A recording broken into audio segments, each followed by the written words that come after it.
اعوذ باللہ من الشیطان اللعین الرجیم بسم اللہ الرحمن الرحیم الحمد للہ وکفا وسلام علی عبادہ الذین اصطفیٰ. درود بھیجیے محمد وعلیہ.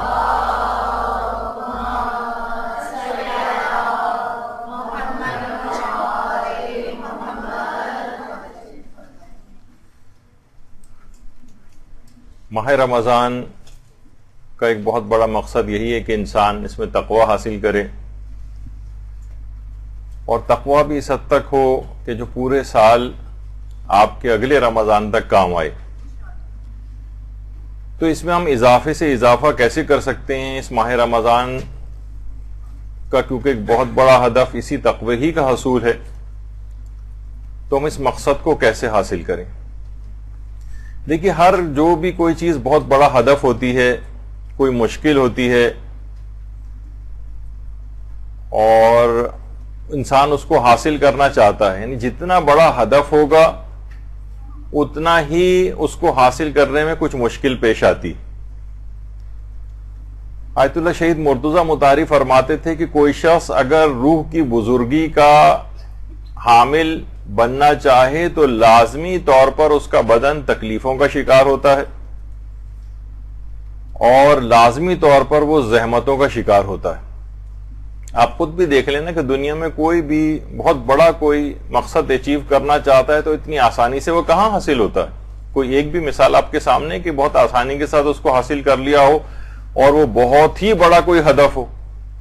کتنی، مثلا کوئی ماؤنٹ ایوریسٹ سر کرنا چاہتا ہے تو کتنی زحمتیں، مشکلات کو اٹھا کر پھر اس ہدف کو حاصل کرتا ہے. تو بدن کے اعتبار سے بہت زیادہ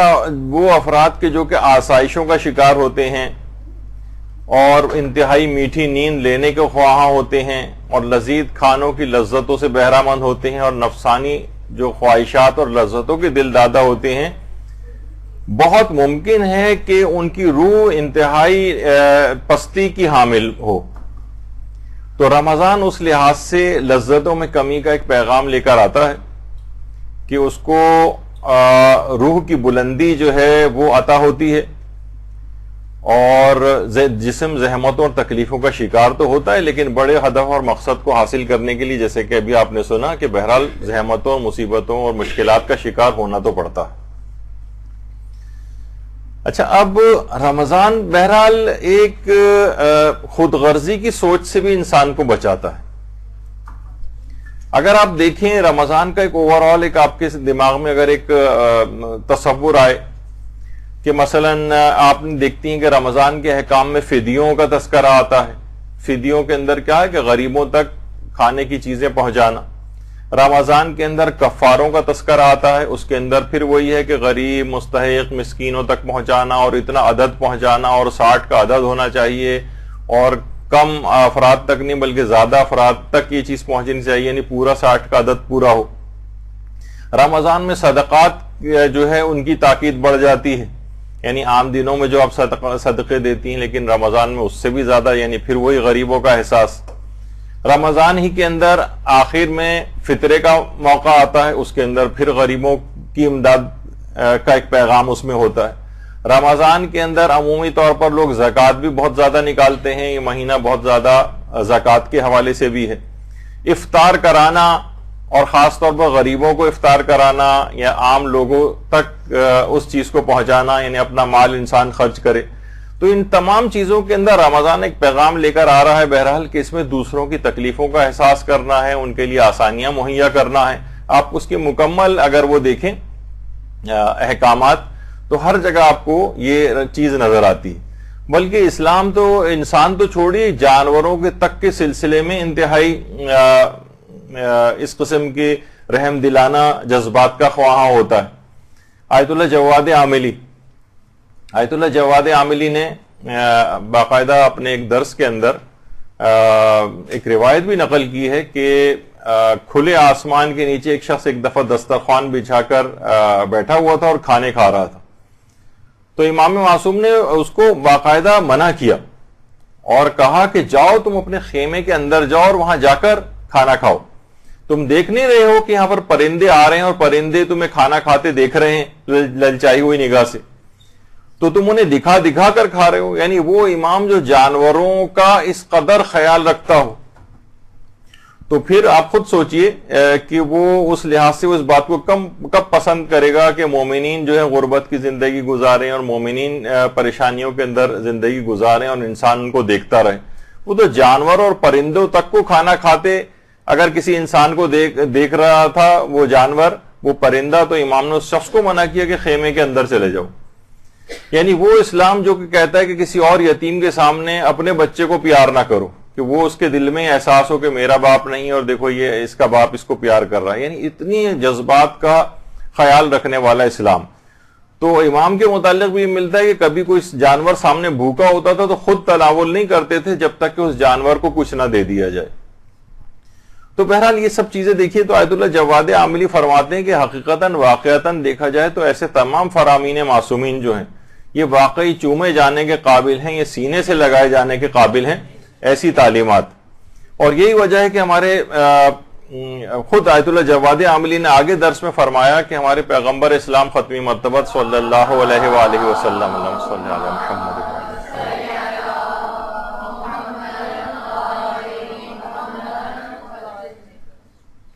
جد امجد حضرت ہاشم علیہ السلام اللہم صلی علی محمد وآل محمد.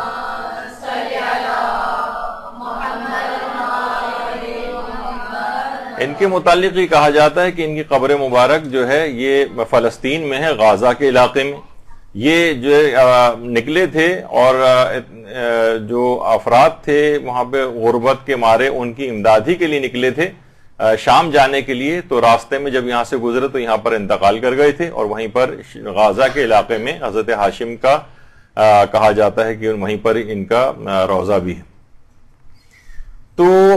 فرماتے ہیں کہ اچھا یہ وہی ہاشم ہے جن سے نسل سادات کی ابتدا ہوئی ہے, حضرت ہاشم جس سے ہاشمی سادات کی نسل کی جو ہے باقاعدہ ابتدا ہوئی ہے. تو ان کے اندر خصوصیت کیا تھی؟ یہ قبر مبارک ہے ان کی. ایک دفعہ اور درود بھیجیے محمد صلی اللہ علیہ وسلم.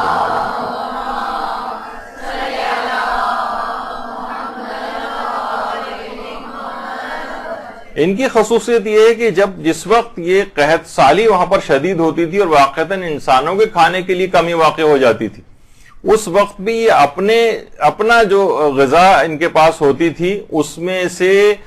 یہ پہاڑوں وغیرہ کے اوپر جو ہے وہ مختلف جانور اور وہ بھی انتہائی شدید پیاس یا غذا کی قلت ان کے لیے بھی ہوتی تھی. تو یہ غذائی مواد پہاڑوں کے اوپر لے جا کر رکھتے تھے اور پانی لے جا کر رکھتے تھے تاکہ یہ جاں بلب جو پرندے ہیں وہ اس سے آ کر تناول کریں. ان جانوروں تک کا اتنا خیال ان کو ہوتا تھا اور پھر جانور اور پرندے آ کر اس سے سیراب ہوتے تھے باقاعدہ, جبکہ اپنے لیے غذائی اور پانی کی کمی ہوتی تھی. تو یہ حضرت ہاشم کی جو اس لحاظ سے سیرت تھی. تو یہی وجہ ہے کہ ایک اور بھی وجہ کہ ہاشم ان کا نام بھی اسی وجہ سے جو ہے ہاشم کے معنی ہوتے ہیں ٹکڑے ٹکڑے کرنے والا. یعنی یہ اس زمانے میں غذا ہوتی تھی روٹیوں کے ٹکڑے کر کے اور سالن میں شوربے کے اندر بھگو کر اس کے بعد جو ہے مستحقین کو گوشت والا وغیرہ ملا کر کھلایا جاتا تھا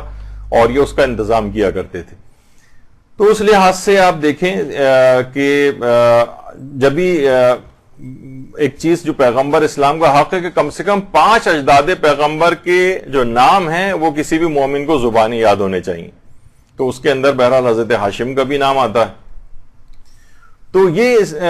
روزے کے لحاظ سے بھی یہی پیغام ہے کہ انسان کو انسانوں کا اور دیگر افراد کا بھی خیال رکھنا ہے, حتیٰ کہ جانوروں تک کا خیال رکھنا ہے, اور پیغمبر کے اجداد کی سیرت کا بھی یہی تقاضا ہے. اچھا انسان کو چاہیے کہ اپنی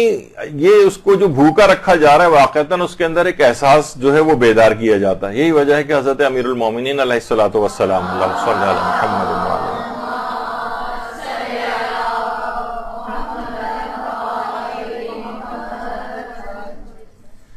کہ پروردگار عالم جب کسی بندے کو پہ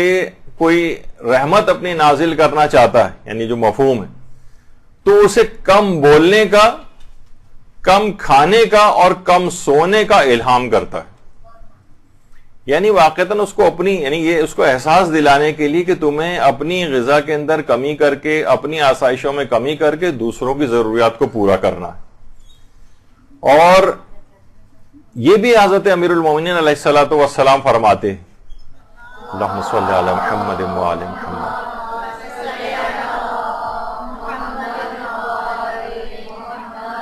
دیکھیے وہ خود غرضی کی سوچ سے بچانے کے لیے کہ انسان بعض اوقات صرف اور صرف اپنی اولاد، اپنے رشتہ داروں کے چکر میں لگا رہتا ہے اور دوسروں لوگوں سے غافل ہو جاتا ہے،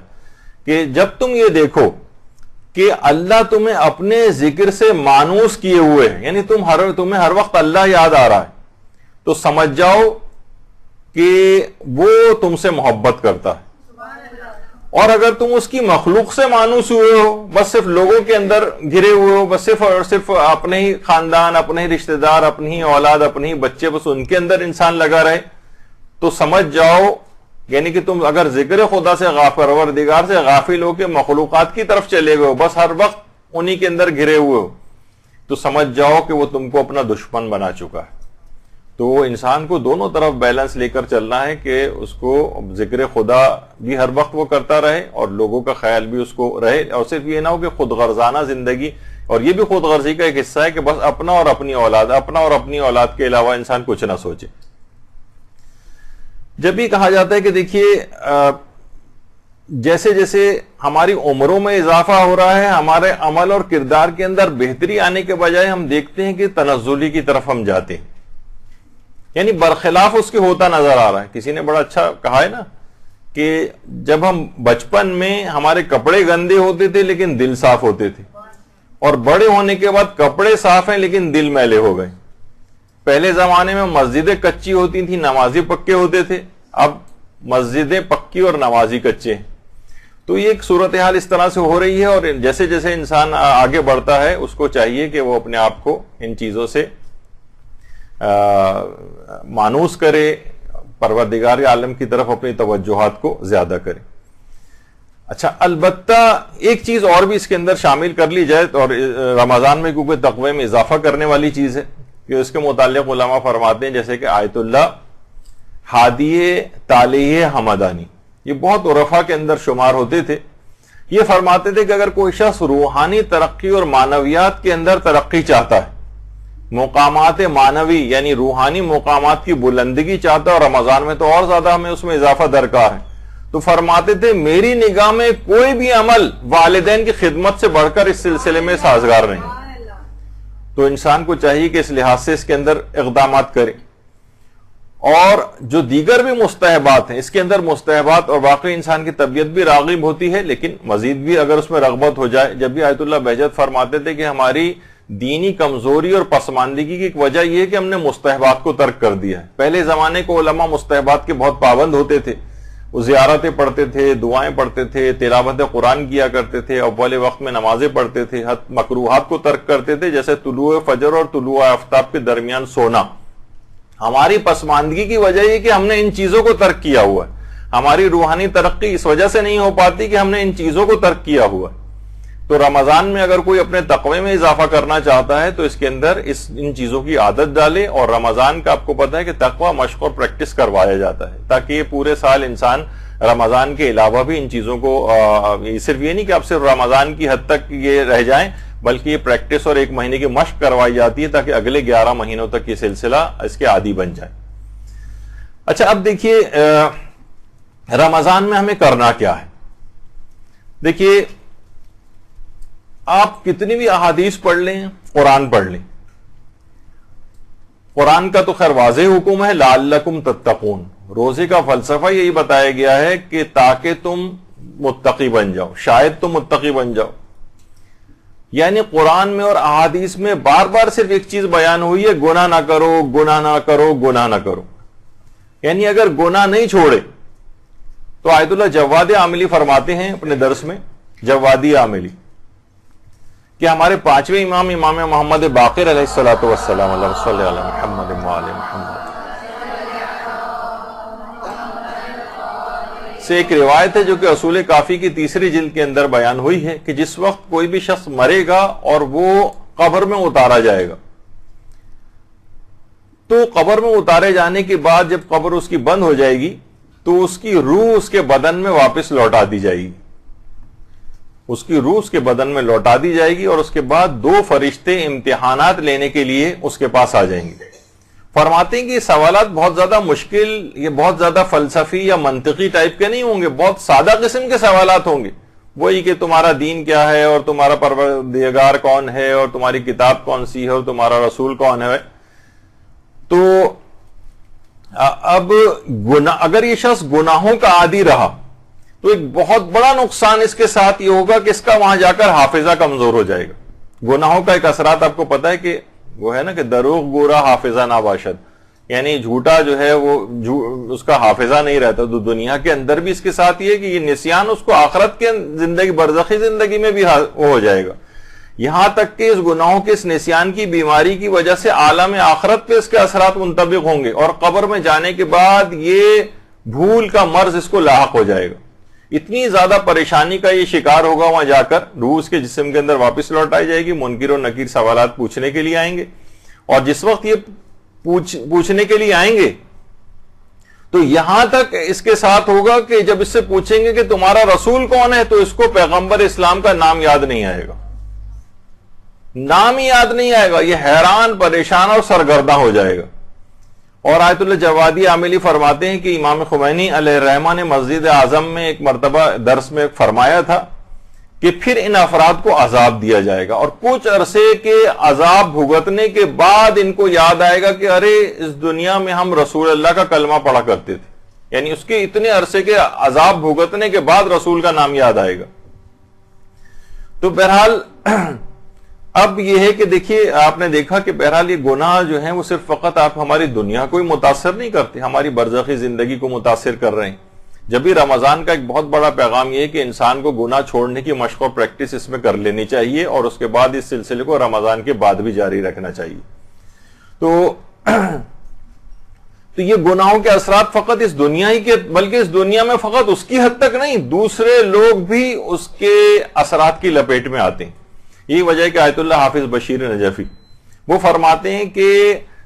وہ بعض اوقات کی ہوتا ہے کہ گناہ یہ خود کرتا ہے لیکن پوری کائنات کا مجرم ہو جاتا ہے، کیونکہ بہت سے گناہ ایسے ہیں جو صرف فقط اسی کو متاثر نہیں کرتے، کائنات کو بھی متاثر کرتے ہیں۔ بعض گناہوں کے باعث آسمان سے بارشیں برسنا بند ہو جاتی ہیں، لوگ کتنی پریشانی کا شکار ہوتے ہیں۔ بہت سے گناہ ایسے ہیں کہ جن سے بیماریاں جنم لیتی ہیں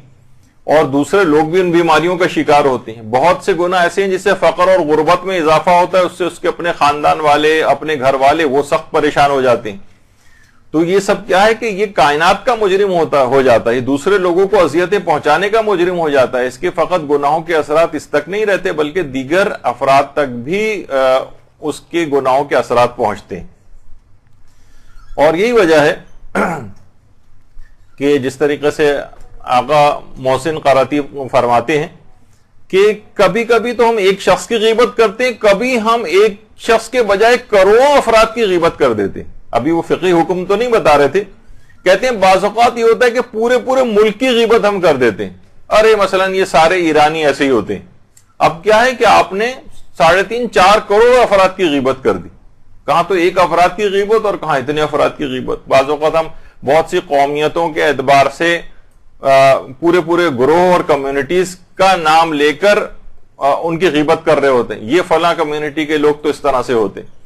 تو یہ کیا ہوتا ہے کہ بعض اوقات گناہ ایک کے بجائے ملٹیپلائی ہو کے کروڑوں میں چلا جاتا ہے۔ تو اور فرماتے ہیں کبھی یہ ہوتا ہے کہ کبھی ان کی سزا فوراً مل جاتی ہے اور کبھی اس میں تاخیر بھی ہوتی۔ فرماتے ہیں کہ آغا محسن قراتی کے افراد، ایک دفعہ شاید میں نے پہلے بھی اس مثال کو بیان کیا تھا کہ افراد کی 3 اقسام ہوتی۔ فرماتے ہیں اینک، یعنی جو چشمہ لگاتے ہیں، لحاف اور قالین کی مثال، بڑی اچھی مثالیں دیتے ہیں۔ کہتے ہیں اینک میں کیا ہوتا ہے، اینک میں اگر کوئی داغ اور دھبا لگ جائے فوراً اس کو صاف کرتی۔ اچھا یہی داغ یا دھبا لحاف میں لگ جائے تو ہفتے 15 دن کا انتظار کرتی ہیں، جب دھوبی یا لانڈری وغیرہ کو دیا جائے گا تب وہ جائے گا۔ اور فرماتے ہیں اگر قالین کے اوپر کوئی دھبا لگ جائے تو لگتے رہتے ہیں یہاں تک کہ 6 مہینے سال کے بعد ایک کھٹا پھر آپ قالین کو دیتی ہیں صفائی کے لیے۔ تو اور پھر اس کے بعد جب سال 6 مہینے بعد جب وہ جاتا ہے وہاں پر اور ڈنڈے مار مار کے اس پہ سے صفائی کی جاتی ہے تو پھر وہ قالین جو ہے وہ صاف ہوتا ہے. فرماتے ہیں کہ یہی بالکل حال جو ہے وہ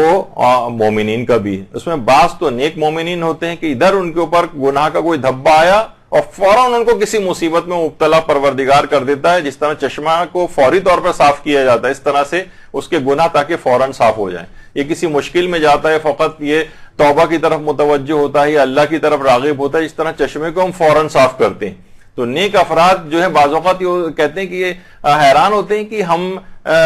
فلاں فلاں تو اتنا گناہ کر رہا ہے لیکن اس پہ کچھ بھی نہیں ہو رہا, اور ہم نیکوکار ہیں, رمضان کے روزے رکھتے ہیں, نمازیں پڑھتے ہیں, نماز شب پڑھتے ہیں, اور اتنی مصیبتیں ہم پر آ جاتی ہیں. تو جو غلطیاں آپ سے ہوتی ہیں پروردگار چشمے کی طرح سے فوری طور پر آپ کی صفائی کرتا ہے. تو کہتے ہیں کچھ افراد جو ہے اس کی مثال ہوتے ہیں, اور کچھ افراد جو تھوڑے سے اور زیادہ خرابی کی طرف ہوتے ہیں ان کو کچھ مہلت دی جاتی ہے. جس طریقے سے ہفتہ 15 دن لحاظ دھونے کے لحاظ سے لانڈری کا آپ انتظار کرتی ہیں, اور کچھ جو زیادہ بدماش ہوتے ہیں ان کو زیادہ بڑا ٹائم دیا جاتا ہے تاکہ ایک ساتھ اس کے بعد ڈنڈوں سے ان کی کٹائی جو ہے وہاں پر کی جائے, اور آہستہ آہستہ ان کو یہ خود مثال انہوں نے اپنے ایک درس کے اندر دی. تو بہرحال یہ قیامت کے دن جب یہ افراد پہنچیں گے تو یہ ان کو بعض اوقات اتنی لمبی مہلت بھی مل جاتی ہے جس سے ہمارے لوگ دھوکہ کھاتے ہیں کہ ارے وہ دیکھیے وہ تو اس کے باوجود اتنا زیادہ نہ وہ خمس دیتا ہے نہ کچھ کرتا ہے, اس کے باوجود اس کا پیسہ جو ہے بڑھتا چلا جا رہا ہے. تو اس کو مہلت دی جا رہی ہے یہاں تک کہ اس کے بعد پھر ہوگی اس کی اچھی طریقے سے وہاں پر دھلائی, اور اس کے بعد وہاں کی دھلائی کے بعد پھر تو بہتر ہے کہ انسان اس طرف نہ جائے, دنیا ہی کے اندر اسے کچھ مشکلات ہو جائیں, کوئی بات نہیں برداشت کرے, توبہ کی طرف راغب ہو, اور چشمے کی طرح سے اس کی اینک کی طرح سے صفائی کی مانند اس کے اوپر جو مشکلات آتی ہیں وہ اس طرح سے ہو جائیں. تو بہرحال یہ بہترین موقع آپ کے پاس آ گیا ہے رمضان کا. اس کے یہ توبہ کرنے کا مہینہ ہے, گناہوں کو ترک کرنے کا مہینہ ہے, یہ گناہوں سے یو ٹرن لینے کا مہینہ ہے. اور جب بھی کہا جاتا ہے نا کہ توبہ کے لیے کانوں کو ہاتھ لگانا ضروری نہیں ہے بلکہ گناہوں سے ہاتھ اٹھانا ضروری ہوتا ہے. تو بہرحال ہمارے ہاں یہ ہوتا ہے عام طور پر بس بہت ہوا تو گالوں کے اوپر 2 تھپڑ لگائے اور کان کھینچے, اس سے توبہ نہیں ہوتی. اصلاً یہ کہ انسان گناہوں پر سے اپنے ہاتھ کو اٹھا لے. یہی وجہ ہے کہ رہبر معظم آیت اللہ خامنہئی جب جوانوں سے خطاب کرتے ہیں تو اس میں یہی فرماتے ہیں کہ اکثر جوان آ کر مجھ سے روحانی ترقی اور بلندی کے متعلق نصیحت لینا چاہتے ہیں. تو فرماتے کہ میں نے عظیم شخصیات کو صرف یہی کہتے سنا ہے کہ گناہ نہ کرو, گناہ نہ کرو, گناہ نہ کرو, اور یعنی ترک گناہ. کہتے فقط میں نے ایک چیز سنی, روحانی بلندگی کے لیے صرف گناہ, ترک گناہ. اور دوسری نصیحت فرماتے ہیں کہ دینی فرائض کا ادا کرنا ہے, جس میں سب سے اہم فریضہ روزانہ کی نمازیں وقت پر اور توجہ سے ادا کرنا ہے. بہتر ہے اگر باجماعت ادا ہو جائیں, ایسا کرنے سے آپ ایک فرشتہ بن جائیں گے, یہ فرماتے ہیں, اور ایک بلکہ فرشتوں سے بھی بلند مقام حاصل کر لیں گے, یہ بھی فرمایا انہوں نے. تو بہرحال یہ ہے کہ اور اس کے اندر خاص طور پر اول وقت کی جو نمازیں ہیں اس کا انسان بہت زیادہ خیال رکھے, کہ کوشش یہ کرے کہ ہر نماز کو, یہ رمضان کا بھی پیغام بنے گا اور یہ تقوی میں اضافے کا باعث بننے والی چیز ہے اگر آپ اس کی عادی ہو گئی اول وقت نماز کی. اور اس لحاظ سے یہاں پر عورتوں کے لحاظ سے تو اس کی اتنی زیادہ پروویژن نہیں ہوتا ہے, وہ ہے نماز جماعت. خاص طور پہ جوانوں کے اعتبار سے الگ سے نماز جماعت خود رہبر جو ہے اپنی اس میں نگرانی کے اندر اور ان کی اقتداء کے اندر جو ہے وہ نمازیں جوانوں سے جو ہے وہ ادا کروائی جاتی ہیں, اور جوان ان کے پیچھے صرف جوانوں کا پروگرام ہوتا ہے تاکہ وہ اس کی طرف جو ہے زیادہ سے زیادہ راغب ہو. حتیٰ کہ چھوٹی بچیوں کے لحاظ سے اس کے باقاعدہ پروگرام ہوتے ہیں الگ سے. اگر آپ دیکھیں واقعتاً وہاں پر کا جو ایک روح پرور ایک ماحول بنتا ہے, اور لوگ کتنا زیادہ ان کے اندر ایک روحانی ایک جذبہ بیدار ہوتا ہے, تو اس کی وجہ یہ ہوتی کہ اس طرح کے ماحول وہاں پر پرووائڈ کیے جاتے ہیں. اور رمضانوں کے اندر علی الخصوص ہمارے یہاں صرف زیادہ تر آپ دیکھیں, ابھی بھی میں ٹریفک میں پھنس کے آ رہا ہوں یہاں پر, اور ایسا لگ رہا ہے کہ جیسے ابھی سے غذائی قلت کا شکار ہو گئے ہیں لوگ, اور اتنا زیادہ یہاں پر جو ہے وہ گروسری سٹورز وغیرہ کے اوپر ٹریفک جیم ہوا ہوا باقاعدہ. یعنی پوری توجہ رمضان کے لحاظ سے پیٹ کے اوپر مرکوز کی ہوئی ہے, جو کہ اصلاً اس کا حقیقی ہدف لعلکم تتقون اس کی طرف سے انتہائی غفلت ہے. تو یہ سب چیزیں ایسی ہیں. اور نوجوانوں کے لحاظ سے ایک لحاظ سے شکایت اور بھی ہے کہ اس کو پوری توجہ کے ساتھ نماز پڑھنے کی تاکید کی ہے رہبر نے. تو پوری تاکید اپنے اس درس میں، ورنہ تو اسلام تو الگ سے اور ائمہ معصومین کی جو روایات ہیں وہ الگ سے کتنی زیادہ تاکیدات سے بھری ہوئی. تو لیکن نوجوانوں کا کیا ہے، آپ نے دیکھا ہے کہ زیادہ تر جوان سوائے کہ جو ریٹائرڈ بزرگ ہیں چلیں اور کچھ نہیں تو وہ آرام آرام سے نماز پڑھ رہے ہیں، ورنہ نوجوان تو اس کے اندر ٹربو بوسٹ لگایا ہوا ہے. یعنی لگتا ہی نہیں ہے کہ ایک ایک منٹ کے اندر بعض اوقات میں نے کچھ جوانوں کی تو دیکھا ہے باقاعدہ ٹائم نوٹ کر کے 30 سیکنڈ 35 سیکنڈ 40 سیکنڈ میں بھی 4 رکعت کی نمازیں پڑھ لیتے ہیں. اب آپ خود سوچیں کہ اس کے اندر کس طرح سے یعنی یہ جو ہے اٹھک بیٹھک اور وہ یعنی ایسی کون سی ایمرجنسی لاحق ہو رہی ہے کہ مزید 2 منٹ کا ٹائم اور نماز کے اندر نہیں لگایا جا سکتا. تو یہ ایک بہرحال ایک چیز ہے، بڑا المیہ ہے. اور اس لحاظ سے اگر دیکھا جائے تو واقعی انسان عبادات کی طرف راغب نہیں ہے، بلکہ اگر دیکھا جائے تو بدن کی چربی کو دور کرنے کے لیے گھنٹوں جو ہے انسان جو ہے وہ برسک واک کر رہا ہوتا ہے، پسینے پسینے ہو رہا ہے اور پریشان نظر آ رہا ہے، اور ٹریڈ مل جو ہے یا جاگنگ مشین اس کے اوپر گھنٹوں جو ہے وہ جو واک کی جا رہی ہے. لیکن کیا تاکہ جسم سے چربی اور چکنائی جو ہے کم ہو جائے. لیکن ہمارے روح کے اوپر جو گناہوں کا بوجھ کم جو جتنا بڑھتا چلا جا رہا ہے اسے کم کرنے کے لیے چند منٹ بھی مصلی کے اوپر بیٹھنا یا عبادت کرنا وہ اس کے لیے جس کو ناگوار گزرتا ہے. نماز شب کے لیے اب ہم کھڑے نہیں ہو سکتے، 11 رکعت پڑھنا بڑا دشوار لگتا ہے. تو دیکھیے یہ سب کیا ہیں، ہمارے جو ائمہ معصومین علیہم السلام ہیں ان کی جو اللہم صلی علی محمد وعلی محمد،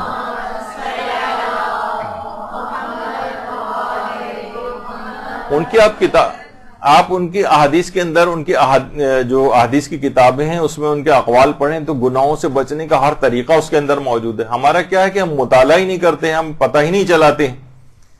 تو اس کی مثال آغا بہجت نے بڑی اچھی دی ہے کہ، اور ان کی مثال دی آیت اللہ شربیانی کی. یہ بہت بڑے علماء اور فقہا اور عرفاء کے اندر شمار ہوتے تھے. تو ان کا واقعہ ایک دفعہ نقل کر رہے تھے کہ یہ جو تھے ایک دفعہ اپنے گھر کی طرف جا رہے تھے، ایک فقیر ان کے پیچھے لگ گیا. اچھا بار بار فقیر کہہ رہا ہے آپ خود اللہ کے لیے میری مدد کرو ورنہ میں مر جاؤں گا بھوک سے، اللہ کے لیے مدد کرو. اچھا انہوں نے کوئی توجہ ہی نہیں دی اور گھر کے اندر داخل ہو گئے، دروازہ بھی بند کر لیا. اور لیکن وہ فقیر باہر سے اصرار کرتا رہا. آپ کو پتا ہے نا بہت سے فقیر پیچھے لگ جاتے ہیں، کسی صورت پیچھے چھوڑنے کو تیار نہیں ہوا، حتیٰ کہ انہوں نے گھر والوں کو بھی منع کر دیا کہ اس کی کوئی مدد نہیں کرنا. اچھا صبح اٹھ کر دیکھا تو فقیر دروازے پہ مرا پڑا تھا. انہوں نے حکم دیا کہ اس کو غسل دیا جائے، کفن وغیرہ پہنایا جائے، تجہیز و تکفین کا انتظام کیا جائے. اچھا جب غسل کے لیے اس کے کپڑوں کو اتارا گیا کفن پہنانے کے لیے، کفن تو بعد میں پہنانا تھا، اس سے پہلے غسل کے لیے کپڑے جسم سے لباس اتارا گیا تو دیکھا کہ پیسوں کی ایک بہت بڑی سی تھیلی اس کے جسم سے بندھی ہوئی تھی. اچھا اب آغا بہجت کہتے ہیں کہ یہی پورا حال ہم لوگوں کا ہے اس فقیر کی طرح سے. قرآن اور اطرت اور اہل بیت یہ سب کچھ ہمارے پاس موجود ہے، لیکن ہم پھر بھی کہتے ہیں کوئی عمل ہمیں ایسا بتا دیں جس سے ہمارے حالات بہتر ہو جائیں، کوئی ہمیں ایسی چیز مل جائے. وہ فرماتے ہیں کہ ارے بھائی یہی فرامین معصومین یہ جو ہمارے پاس موجود ہیں، جاؤ اور جا کر ان کے اوپر عمل کرو، اس میں تمہارے ہر مشکل کا حل موجود ہے. لیکن تم پڑھتے نہیں ہو، اسی فقیر کی طرح سے ہو کہ جسم کے ساتھ تھیلی بندھی ہوئی ہے لیکن دوسرے لوگوں سے مانگتا پھر رہا ہے. بڑی اچھی مثال دی انہوں نے آغا شربیانی کی کہ وہ اس طرح سے لوگ جو ہیں ہماری مثال کو جس طرح سے ہو گئی، سب چیزیں موجود ہیں ہمارے پاس، ساری تعلیمات موجود ہیں، ہر پریشانی اور مصیبت سے بچنے کا حل موجود ہے، لیکن یہ کیا ہے کہ اس کو نہ پڑھتے ہیں نہ ان سے کوئی استفادہ کرتے ہیں. تو یہ ہم لوگوں کا حال ہو گیا ہے. جاؤ اور جا کر پڑھو، اس کو عمل کرو. یہی وجہ ہے کہ آیت اللہ تقی مصباح یزدی فرماتے ہیں کہ آیت اللہ بہجت اکثر ازراہ مذاق یہ بات کہتے تھے کہ ہم اپنے تکامل کے لیے ایسی چیز کی تلاش میں ہیں جو نہ اللہ نے کہی ہے، جو نہ رسول اللہ نے کہی ہے اور جو نہ ائمہ معصومین نے کہی. ہم چاہتے ہیں ہمیں کوئی نئی چیز بتائی جائے جو ان میں نہ کہیں موجود رہا ہو. تو کہتے ہیں کہ ہماری بڑی خواہش ہوتی ہے اور ہم نہ کوئی اس طرح کی کسی بھی، جیسے ایک مولانا فرما رہے تھے کہ اگر کوئی کیل کانٹے یا الٹے سیدھے ٹیڑے میڑے حروف لکھ کر ہمیں پرچی کے اوپر تھما دے تو ہم بڑے اس سے لے کر آتے ہیں کہ بہت زبردست چیز اس نے دے دی. اور اگر مثلا وہ کہہ دے لکھ کے دے دے کہ زیارت عاشورہ پڑھیں تو ہم منہ بناتے ہیں کہ یہ تو وہی پرانی چیز انہوں نے بتا دی. یعنی کوئی ایسی چیز کی تلاش میں ہے جو اللہ نے بھی نہ کہی ہو، نہ رسول نے، نہ امام نے، کوئی نئی چیز ہونی چاہیے اس کے علاوہ. ارے بھائی یہ ساری چیزیں موجود ہیں. تو آقا بہجت یہ بات بھی فرماتے ہیں کہ دیکھیے اگر امام معصوم آ جائیں، اور جیسے کہ امام زمانہ علیہ الصلوۃ والسلام ہمارے موجود ہی ہیں، اللہم صلی علی محمد وعلی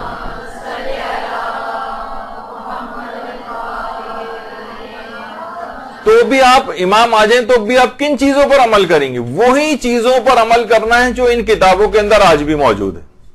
وہی عمل کرنا ہے جو ہمارے پاس پہلے سے ہیں۔ اچھا، جس وقت وہ فرماتے ہیں جب امام آئیں گے تو بھی ان کی جو بھی باتیں ہوں گی ہم مجبور نہیں ہوں گے کہ ہم ان کی جو بھی وہ بات کہیں اس کے اوپر عمل کریں، جس طریقے سے ہم امام کے اپنے ادوار میں بھی ہوتا تھا، لوگوں کے اوپر کوئی ڈنڈا نہیں ہوتا تھا، بس انہوں نے کہہ دیا اب آپ کو چاہے عمل کریں چاہے عمل نہ کریں آپ کی مرضی ہوتی، یعنی آپ کی اپنی بد نصیبی ہے کہ اگر عمل نہیں کریں گے، آپ کی خوش نصیبی ہے کہ عمل کریں گے۔ تو امام جب اگر آ بھی جائیں گے تو عمل تو آپ کو انہی کتابوں کے اندر جو پہلے سے معصومین کے فرمودات موجود ہیں تو انہی کے اوپر ہی عمل کرنا ہے آپ نے۔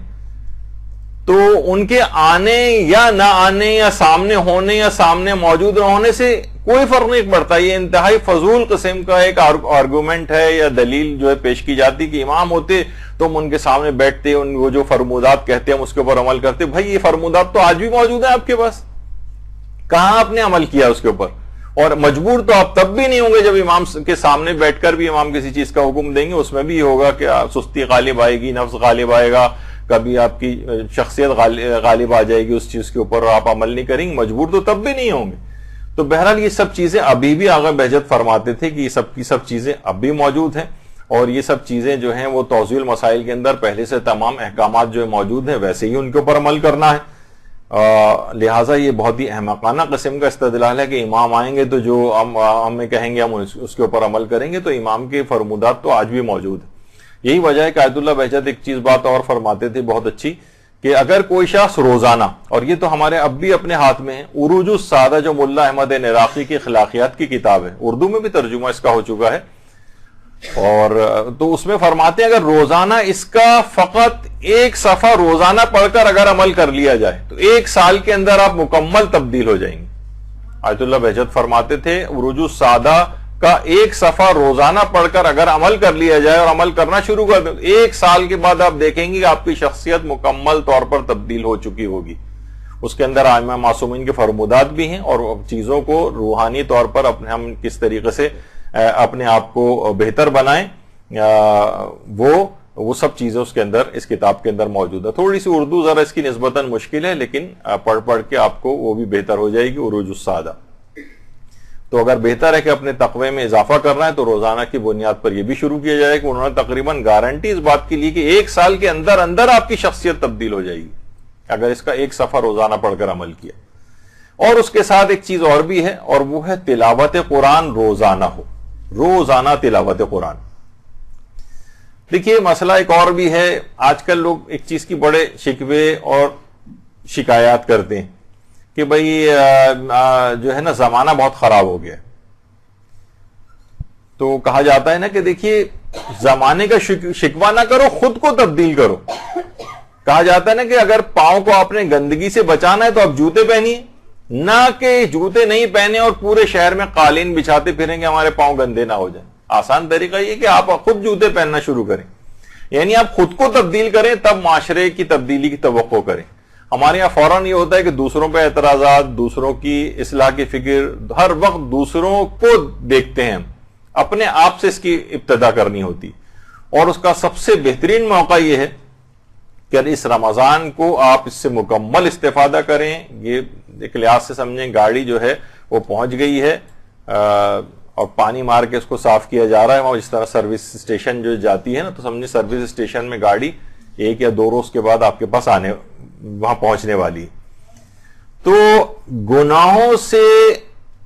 بچنا کیونکہ سب سے اہم ترین چیز ہے، لیکن اس سے بھی زیادہ ایک بہت آسان حل یہ ہے۔ دیکھیے مسئلہ سارا یہ ہے کہ گناہ انسان کرتا اس وقت ہے جب پہلے فکر گناہ کرتا ہے۔ علماء فرماتے ہیں ایک بہترین نسخہ گناہوں سے بچنے کا اور انتہائی آسان نسخہ یہ کہ گناہ کا سوچو تک نہیں، سوچو بھی نہیں،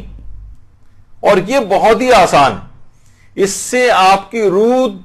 طہارت نفس حاصل کر لے گی، طہارت حاصل کر لے گی۔ آیت اللہ حسن زادہ عاملی فرماتے ہیں کہ اگر کوئی شخص خیال میں کوئی گناہ کرے تو خواہ اس نے وہ گناہ انجام نہ بھی دیا ہو تو ٹھیک ہے، وہ گناہ انجام نہیں دیا تو لکھا تو نہیں جائے گا، لیکن اس کے باوجود تم نے اپنے دل کو گناہ کے سپرد تو کر ہی دیا ہے، چاہے کہ آپ نے اس گناہ کے اوپر عمل نہیں بھی کیا ہو، لہذا گناہ کا سوچے بھی نہیں۔ تو فرماتے ہیں اگر ایسا کسی نے کر لیا اور یہ کام گناہ چھوڑنے کی نسبت زیادہ آسان ہے، یعنی گناہ کا جیسی دل میں خیال پیدا ہو فوراً خیال کو جھٹک دیا جائے، تو انسان کوئی بھی گناہ، حتیٰ کہ جب آپ غیبت بھی کرتی ہیں تو پہلے ایک فکر ہوتی ہے کہ میں غیبت اب کروں گی یا مجھے کہنے میں بہت مزہ آئے گا، سوچے بھی نہیں اس کے متعلق، سوچتے ہی دماغ کو جھٹک دے۔ تو فرماتے ہیں کہ اس طرح سے روح انتہائی تیزی کے ساتھ طہارت کو حاصل کر لی، انتہائی تیز رفتاری کے ساتھ۔ اور آیت اللہ بہجت تو یہ بات بھی فرماتے تھے کہ گناہ چھوڑ دو تو ساری اطاعتیں خود چل کر تمہارے پاس آ جائیں گی، تمہیں الگ سے ان کو اپنے پاس خود چل کے جانے کی ضرورت بھی نہیں ہوگی، اطاعتیں چل چل کے تمہارے پاس آئیں گی۔ فرماتے ہیں کہ یہ باقاعدہ طور پر یہ سرچشمہ ہے۔ کہتے تھے کہ لوگ مجھ سے دستور العمل آ کر مانگتے ہیں کہ آپ ہمیں کوئی دستور العمل دیں، ہم کس طرح سے عمل کریں، کیا کریں، تو کہہ رہے ہیں میرا دستور العمل، سارے دستور العمل ایک جملے کے اندر جمع ہے، میں نے ایک چیز میں جمع کر دیا، ترک گناہ، ترک گناہ، ترک گناہ۔ کوئی ایسی چیز میں نہیں بتاؤں گا کہ جو کہ قرآن حدیث اور اس میں نہ، ہر جگہ صرف اور صرف اس سے تم تمام مقاصد کو حاصل کر لیتے ہو۔ فرماتے تھے کہ اس طریقے سے ایک نیکی دوسری نیکی کو کھینچتی ہے، نیکیوں میں خصوصیت یہ کہ ایک نیکی دوسری نیکی کو کھینچتی ہے، اسی طریقے سے ایک برائی دوسری برائی کو کھینچتی۔ اگر تم گناہ چھوڑو گے تو نہ صرف ہے کہ گناہوں سے پیچھا چھوٹے گا بلکہ اطاعتیں لپک لپک کے تمہاری طرف آنے لگیں گی، تمہیں ایسی ایسی توفیقات نیکیوں کی نصیب ہوگی کہ تم حیران رہ جاؤ گے کہ یہ تو میں کام میں نے خود سے کرنا ہی نہیں چاہتا اور یہ نیک کام مجھ سے ہو گیا، یعنی خود بخود نیکیاں چل کر تمہارے پاس آئیں گی۔ تو اور فرماتے تھے علماء بھی فرماتے ہیں کہ جو گناہوں کے اندر جو سب سے زیادہ نقصان پہنچانے والے گناہ ہیں، دیکھیے گناہوں کی بھی بہت ساری اقسام ہیں نا، جو سب سے زیادہ نقصان پہنچانے والے گناہ ہیں وہ ہیں کہ جس میں انسان دوسروں کا کوئی حق مارتا ہے، دوسروں کے اوپر کسی طور پر کوئی ظلم کر دیتا ہے، دوسروں کا کوئی حق اس سے جو ہے وہ ضائع ہو جاتا ہے، جو کہ خاص طور پر حقوق الناس کے لحاظ سے، یعنی جو اس انداز کے جو ظلم ہوتے ہیں۔ بعض اوقات ہم کسی کو دھوکہ بھی دے رہے ہوتے ہیں، بعض اوقات جھوٹ بول کے نقصان پہنچا رہے ہوتے ہیں، بعض اوقات غیبت کر کے نقصان پہنچا رہے ہوتے ہیں، بعض اوقات فراڈ اور چال بازی کر کے نقصان پہنچا رہے ہوتے ہیں۔ جو کہا جاتا ہے نا کہ لطیفے کے طور پر یہ بات کہی جاتی ہے کہ دنیا میں سب سے زیادہ جو سچا انسان ہے وہ پان والا ہے، پان والا جو ہمیشہ پوچھ کر چونا لگاتا ہے، تو یہ باقاعدہ اس کے طور پہ بھی کہی جاتی ہے، ورنہ ہر شخص کیا ہے دوسرے کو چال بازی کے ذریعے، فراڈ کے ذریعے، دھوکے کے ذریعے چونا لگاتا ہے، یہ واحد سچا انسان ہے جو پوچھتا ہے ہمیشہ۔ تو بہرحال فرماتے ہیں علماء کہ تمام اعضاء کو اس رمضان کے اندر کنٹرول رکھنا ہے، تمام اعضاء کو، آنکھوں کے اعضاء ہیں جو ہمارے اور دونوں آنکھیں، ان کو کنٹرول رکھنا ہے، اپنی کانوں کو کنٹرول رکھنا ہے، غیبتیں کوئی نہ آ جائیں، کسی کو جھوٹ نہ سننے پڑیں، جو اور اس سے ریلیٹڈ جو ہمارے، اسی طریقے سے زبان ہے ہماری، اس کے متعلق غیبت کے گناہ ہیں، ان سب سے اپنے آپ کو بچانا۔ اعضاء تمام صوم میں رہتے ہیں روزے دار، روزے ہزار رکھتے ہیں ہم ایک ماہ میں، ایک شعر ہے کسی شاعر کا، اعضاء تمام صوم میں رہتے ہیں روزے دار، یعنی ہم اگر تمام اعضاء کا روزہ رکھیں گے نا تو ایک ماہ میں ہم ہزاروں روزوں کا ثواب پائیں گے، کان کا روزے کا ثواب، زبان کے روزے کا ثواب، اور دل کے روزے کا ثواب، اور دماغ کے روزے کا ثواب۔ تو شاعر نے اس چیز کو پریزنٹ کیا ہے۔ تو بہرحال یہ کہ انسان ہر عضو کو جو ہے وہ روزے کے اندر لے کر جائے، تب اس ماہ رمضان میں تقوی میں یعنی پتہ چلا اس نے صرف کان والا جو روزہ رکھا ہوا ہے یا دماغ والا رکھا ہوا لیکن زبان پہ غیبت جاری ہو رہی، تو کیا ہوگا کہ یہ تقوی میں اضافہ نہیں ہوگا بلکہ کمی واقع ہوگی۔ تو رمضان کے اندر ہر عضو کا اس کو خیال رکھنا ہے۔ ایک شخص ایسا، ویسے تو ہماری بہت بڑی تاریخ ہے علماء کی اور عرفاء کی اور صاحبان ایمان جو صالحین گزرے ہیں ان کی، کہا جاتا ہے کہ آیت اللہ سید محمد حسین طباطبائی کی جوانی کے دور سے ہی اتنا زیادہ اپنے تمام اعضاء کے اعتبار سے کنٹرول رکھنے والی شخصیت تھے کہ وہ افراد جو جوانی سے ان کو جانتے تھے، جوانی اور اس کے بعد کا دور، یہاں تک کہ بوڑھے ہو گئے تھے، وہ کہتے تھے کہ ہم 35 سال اس شخص کے ساتھ رہیں، لیکن ہم نے 35 سال میں ایک جملہ کبھی غیبت کا نہیں سنا، اپنی تعریف اور توصیف کے اندر ایک جملہ کبھی ان کی زبان سے نہیں سنا ہم نے. تو اتنے سال گزرنے کے باوجود تمام اپنے اعضاء کے اوپر اس حد تک آیت اللہ محمد حسین طباطبائی کنٹرول رکھتے تھے کہ کوئی جسم کا عضو ایسا نہیں تھا کہ جس کے متعلق یہ ہو کہ انہوں نے اس میں حکم خدا سے روگردانی کی. تو یہ ہمارے سامنے بہت سی مثالیں ہیں کہ 35 سال رہنے کے باوجود بھی لوگ کہتے تھے کہ ہم نے ایک جملہ ان کی زبان سے اس طرح کا نہیں سنا. تو بہرحال بہت ساری اس طرح کی چیزیں ہیں، اور جب روایات کے اندر بھی یہ بات آئی ہے کہ حضرت ابراہیم جیسا ظاہر ہے کہ پیغمبر کے بعد سب سے نبیوں کے اندر سب سے زیادہ مقام ہے ان کا، ایک دفعہ ایک صبح اپنی ریش مبارک میں بڑھاپے کا سفید بال دیکھا تو کہا کہ الحمدللہ رب العالمین، اور فرمایا کہ جس نے حمد کی خدا کی، اور کہا کہ جس نے مجھے اس مقام اور مرتبے تک پہنچایا ہے اور میں نے آنکھ جھپکنے کی مدت میں بھی خدا کی نافرمانی نہیں کی. وہ تو خیر دیکھیے نبی خدا تھے بہرحال، اور لیکن ہمارے تو عام علماء کی بھی اگر ہم دیکھیں کہ نہ جانے کتنے ہمارے علماء کی مثالیں ہیں. جناب مقدس اردبیلی ہیں، حرام تو چھوڑیے، مکروہ چھوڑیے، مباح کام بھی زندگیوں میں نظر نہیں آتا. سید مہدی بحر العلوم، ان کے متعلق بھی یہی بات ملتی ہے کہ انتہائی تقدس معابی کے اندر تھے کہ بہت سے لوگ تو شک و شبہ میں گرفتار ہو گئے تھے کہ کہیں امام یہی تو نہیں کہ نام بھی ان کا محمد تھا، مہدی بھی لقب تھا، علم کے اندر اور تقوی و پرہیزگاری میں بھی اتنا زیادہ تھے، تو بہت سے لوگ شک و شبہ کا بھی شکار ہوئے تھے. تو اتنے مقدس معابی ہمارے علماء کے اندر، جب بھی کہا جاتا ہے کہ جس کو عصمت اکتسابی سے تعبیر کیا جاتا ہے، عصمت اکتسابی، اور عصمت اکتسابی ظاہر ہے اصل جو عصمت ہے وہ تو چہاردہ معصومین کے پاس ہے، جو کہ عصمت کاملہ کہلاتی ہے، عصمت کبریٰ کہلاتی ہے. لیکن ایک عصمت اکتسابی بھی جو خود سے حاصل کی جاتی، جیسے کہا جاتا ہے کہ شہزادہ علی اکبر علیہ الصلوۃ والسلام، اللہم صلی علی محمد وعلی محمد،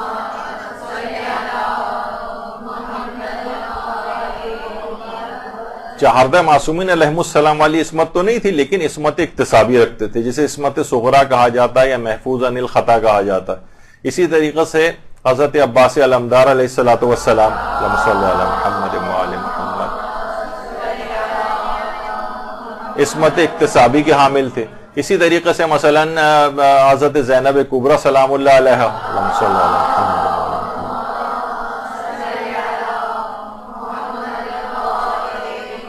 یہ انہوں نے خود اپنی ریاضتوں سے، اپنی نفس کشی سے اس مقام عصمت کو حاصل کیا تھا کہ محفوظ عن الخطا جو ہے کہا جاتا ہے. چہاردہ معصومین کی عصمت ظاہر ہے وہ تو ایک بالکل پروردگار کی ایک خاص عطا ہے اور اس میں کوئی شریک نہیں ہے ان کا. تو کتنے ہمارے علماء ایسے ہیں، جیسے ابھی میں ان کی مثال دے رہا تھا مقدس اردبیلی کی، سید مہدی بحر العلوم کی. اسی طریقے سے مثلا آیت اللہ بہاؤالدینی یہ بات فرماتے تھے، آیت اللہ رضا بہاؤالدینی فرماتے تھے قم میں جتنی بھی مدفون ہستیاں قم میں، معصومہ قم کے بعد مجھے علم نہیں ہے کہ کوئی بھی شرف اور فضیلت میں مرزا ابو القاسم قمی سے زیادہ فضیلت کا حامل ہو. قبرستان شیخہ، گلزار شیخہ جو بالکل معصوم قم کے قبرستان کے روضے کے برابر میں قبرستان ہے، وہاں مرزا قمی کی قبر ہے. انہوں نے بھی اتنا مقام فرماتے ہیں کہ معصومہ قم کے بعد جو افضل ترین جو شخصیات قم کے اندر مدفون ہیں، اس کے اندر آیت اللہ ابو القاسم مرزا قمی کے نام سے جو مشہور ہیں ان کی شخصیت. تو کیسی کیسی شخصیات ان لوگوں نے، یہ کیوں ان کا تذکرہ آ رہا ہے؟ یہ تقوی اور پرہیزگاری سے اس مقام تک پہنچے. بلکہ ایک شخص کو خواب میں آگے کہا تھا کہ لوگ اگر یہ تمام لوگ چاہیں تو اپنی حاجات لے کے میری قبر پہ آئیں تو میں ان کی تمام حاجات کو قبول کروا سکتا ہوں. لیکن ظاہر ہے کہ استخفاف ہوگا معصومہ کا یا امام رضا کی قبر کا، تو میں یعنی ان کا تو مقام انتہائی اعلیٰ اور رفع ہے، لیکن لوگوں کو ظاہر ہے زیادہ وہیں متوجہ رہنا چاہیے، ورنہ یہ کوئی بڑی بات نہیں ہے. ان لوگوں کی حاجات تمام کے تمام افراد میرے پاس بھی آ جائیں تو سب کی حاجات کو قبول کروا سکتا ہوں. تو بہرحال یہ تمام علماء اس مقام تک کیسے پہنچے؟ انہوں نے تقوی اور پرہیزگاری سے اس مقام کو حاصل کیا. دیکھیے بہت سے لوگ کہتے ہیں کہ دیکھیے کتنے ہی رمضان آتے ہیں کتنے ہی رمضان جاتے ہیں، ہم دیکھتے ہیں کہ تقوی کے کوئی خاص ہم پہ فرق نہیں پڑتا. پچھلے سالوں میں جو تھا آپ ذرا دل کو ٹٹولیے، پچھلا بھی رمضان آ کے گزرا اور نہ جانے کتنے رمضان پیچھے آ کے گزرے، کوئی زیادہ فرق ہمیں اپنی طبیعتوں کے اندر نظر نہیں آتا. آیت اللہ بہجت کہتے تھے کہ اگر کوئی شخص اپنے گناہ اس طرح سے چھوڑنے پر سے عاجز آ جائے جس طریقے سے اس کو واقعتاً گناہ چھوڑ دینے چاہیے، کہتے تھے اس کا ایک طریقہ ہے، وہ یہ ہے کہ اگر ہر شب جمعہ یا روزانہ بھی اگر ممکن ہو تو وہ اگر اولیاء خدا میں سے کسی ایک کی قبر پر یا روضے پر آ جائے. اچھا روضے پر اگر آنا ممکن نہیں ہے تو وہ اپنے وطن میں بیٹھ کر بھی اس عمل کو انجام دے سکتا ہے، لیکن فرماتے تھے کہ اگر روضے پر بیٹھ کر وہ آئے اور تلاوت قرآن کرے، جب بھی اس طرح کی بہت زیادہ وہاں پر تقاریب ائمہ کے حرموں میں خاص طور پر رمضان میں منعقد ہوتی، وہ فرماتے تھے اور اس عمل کو 40 ہفتوں تک جاری رکھے، 40 ہفتوں تک، اور آ کر وہاں تلاوت قرآن کرے، اور تلاوت قرآن کرنے کے بعد ان صاحب قبر کو جو ہے وہ ہدیہ کرے. اچھا دور سے رہنے والے جو افراد ہیں وہ فرماتے تھے کہ اس سے زیادہ مؤثر گناہوں چھوڑنے کا کوئی عمل نہیں کہ مکے مدینے اور مقامات مقدسہ میں مدفون جتنی بھی اولیاء خدا کی قبور ہیں اور وہ جو مقدس ہستی ہیں وہاں پر دفن ہیں، ان کے لیے اگر آپ قرآن کا ایک جز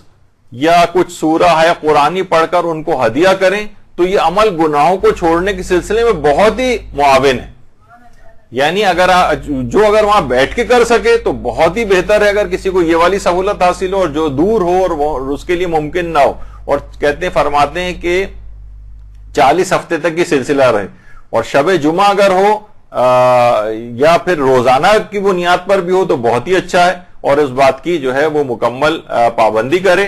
کہ تلاوت قرآن کرے ان جگہوں کے اوپر بیٹھ کر، تو وہ دیکھے گا کہ انتہائی تیز رفتاری کے ساتھ اس سے گناہ چھوٹتے چلے جائیں گے، اور 40 ہفتوں تک اس عمل کو کرے.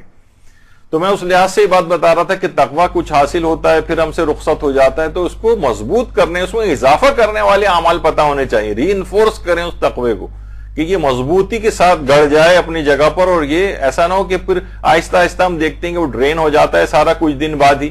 حتیٰ کہ بہت سو کا تو تقویٰ عید کے روز ہی تک پورا ڈرین ہو جاتا ہے. ایسا ہے کہ جو آج ہی کسی کو تنخواہ ملی اور آج ہی گن پوائنٹ کے اوپر کسی کی تنخواہ جو لوٹ لی جائے، وہ اس کے ساتھ ہوتا ہے عام طور پہ عید کے دن جو ہم سے گناہ ہو جاتے ہیں.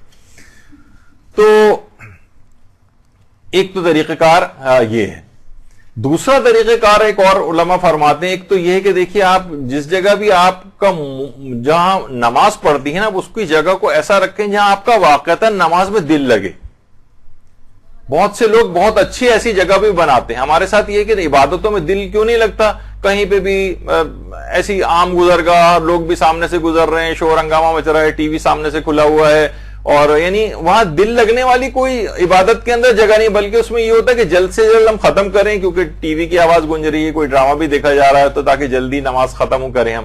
تو عبادتوں میں دل نہیں لگتا. لیکن ایسی جگہ کے اوپر، ایسی جگہ پہ مصلی کہ وہاں باقاعدہ کوئی نماز کی جگہ، کمرہ، کوئی خاص جگہ جہاں آپ کا دل لگے، اس کو جگہ کو ایسا ڈیکوریٹ کریں، بنائیں. تو اچھا جس وقت آپ وہاں پر ایسی جگہ ہو کہ جو کتنا آپ دیکھیے خواتین ہیں وہ پیسہ بھی خرچ کرتی ہیں، سب کچھ کرتی ہیں اپنے کپڑوں کے سلسلے میں، تو نماز کی جگہ بنانے میں کیوں نہیں ہوتا؟ یہ ہمارے یہاں کچھ چیزوں میں انتہائی کنجوسی، جیسے کہا جاتا ہے نا کہ جناب بچوں کو بے تحاشا 20-25 ہزار مہینے کے بچے مثلا برگر اور وہ کھا جاتے ہیں، لیکن جب ہم اسٹیشنری کی دکان پہ جاتے ہیں تو ہم کوشش یہ ہوتی ہے کہ بہت معمولی سے بس چیز ان کو دلا دی جائے.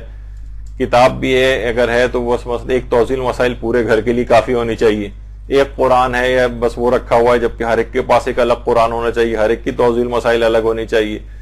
تو بہت ساری چیزیں ایسی، ہر ایک کی صحیفہ کاملہ الگ ہونی چاہیے. تو خیر، تو وہ فرماتے ہیں کہ جس وقت آپ تعقیبات میں، دو نمازوں کے درمیان تعقیبات میں مشغول ہوتی ہیں، اس وقت دیکھیے تعقیبات میں جس وقت انسان مصلی پہ بیٹھا ہوتا ہے نا، مصلی پہ آتے ہی شیطان اس سے دور ہو جاتا ہے.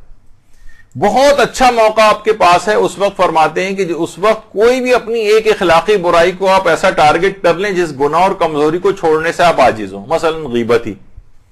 اور کسی ایک خاص شخص کی غیبت اکثر ہم دیکھتے ہیں کہ اس کی فلاں فلاں کی غیبت ہم سے زیادہ ہو جاتی ہے، آپ اس شخص کو وہ کریں اور کہیں، اور زیادہ بڑا اس میں شارٹ ٹارگیٹس رکھیں، یعنی ڈیوریشن شارٹ رکھیں اس بات کی، مثلا یہ کہ میں 1 ہفتے تک فلاں شخص کی غیبت نہ تو کروں گی اور نہ سنوں گی، صرف 1 ہفتے تک. اور فرماتے ہیں کہ اس وقت جس وقت یہ آپ عہد کر لیں، نظر کر لیں، قسم کھا لیں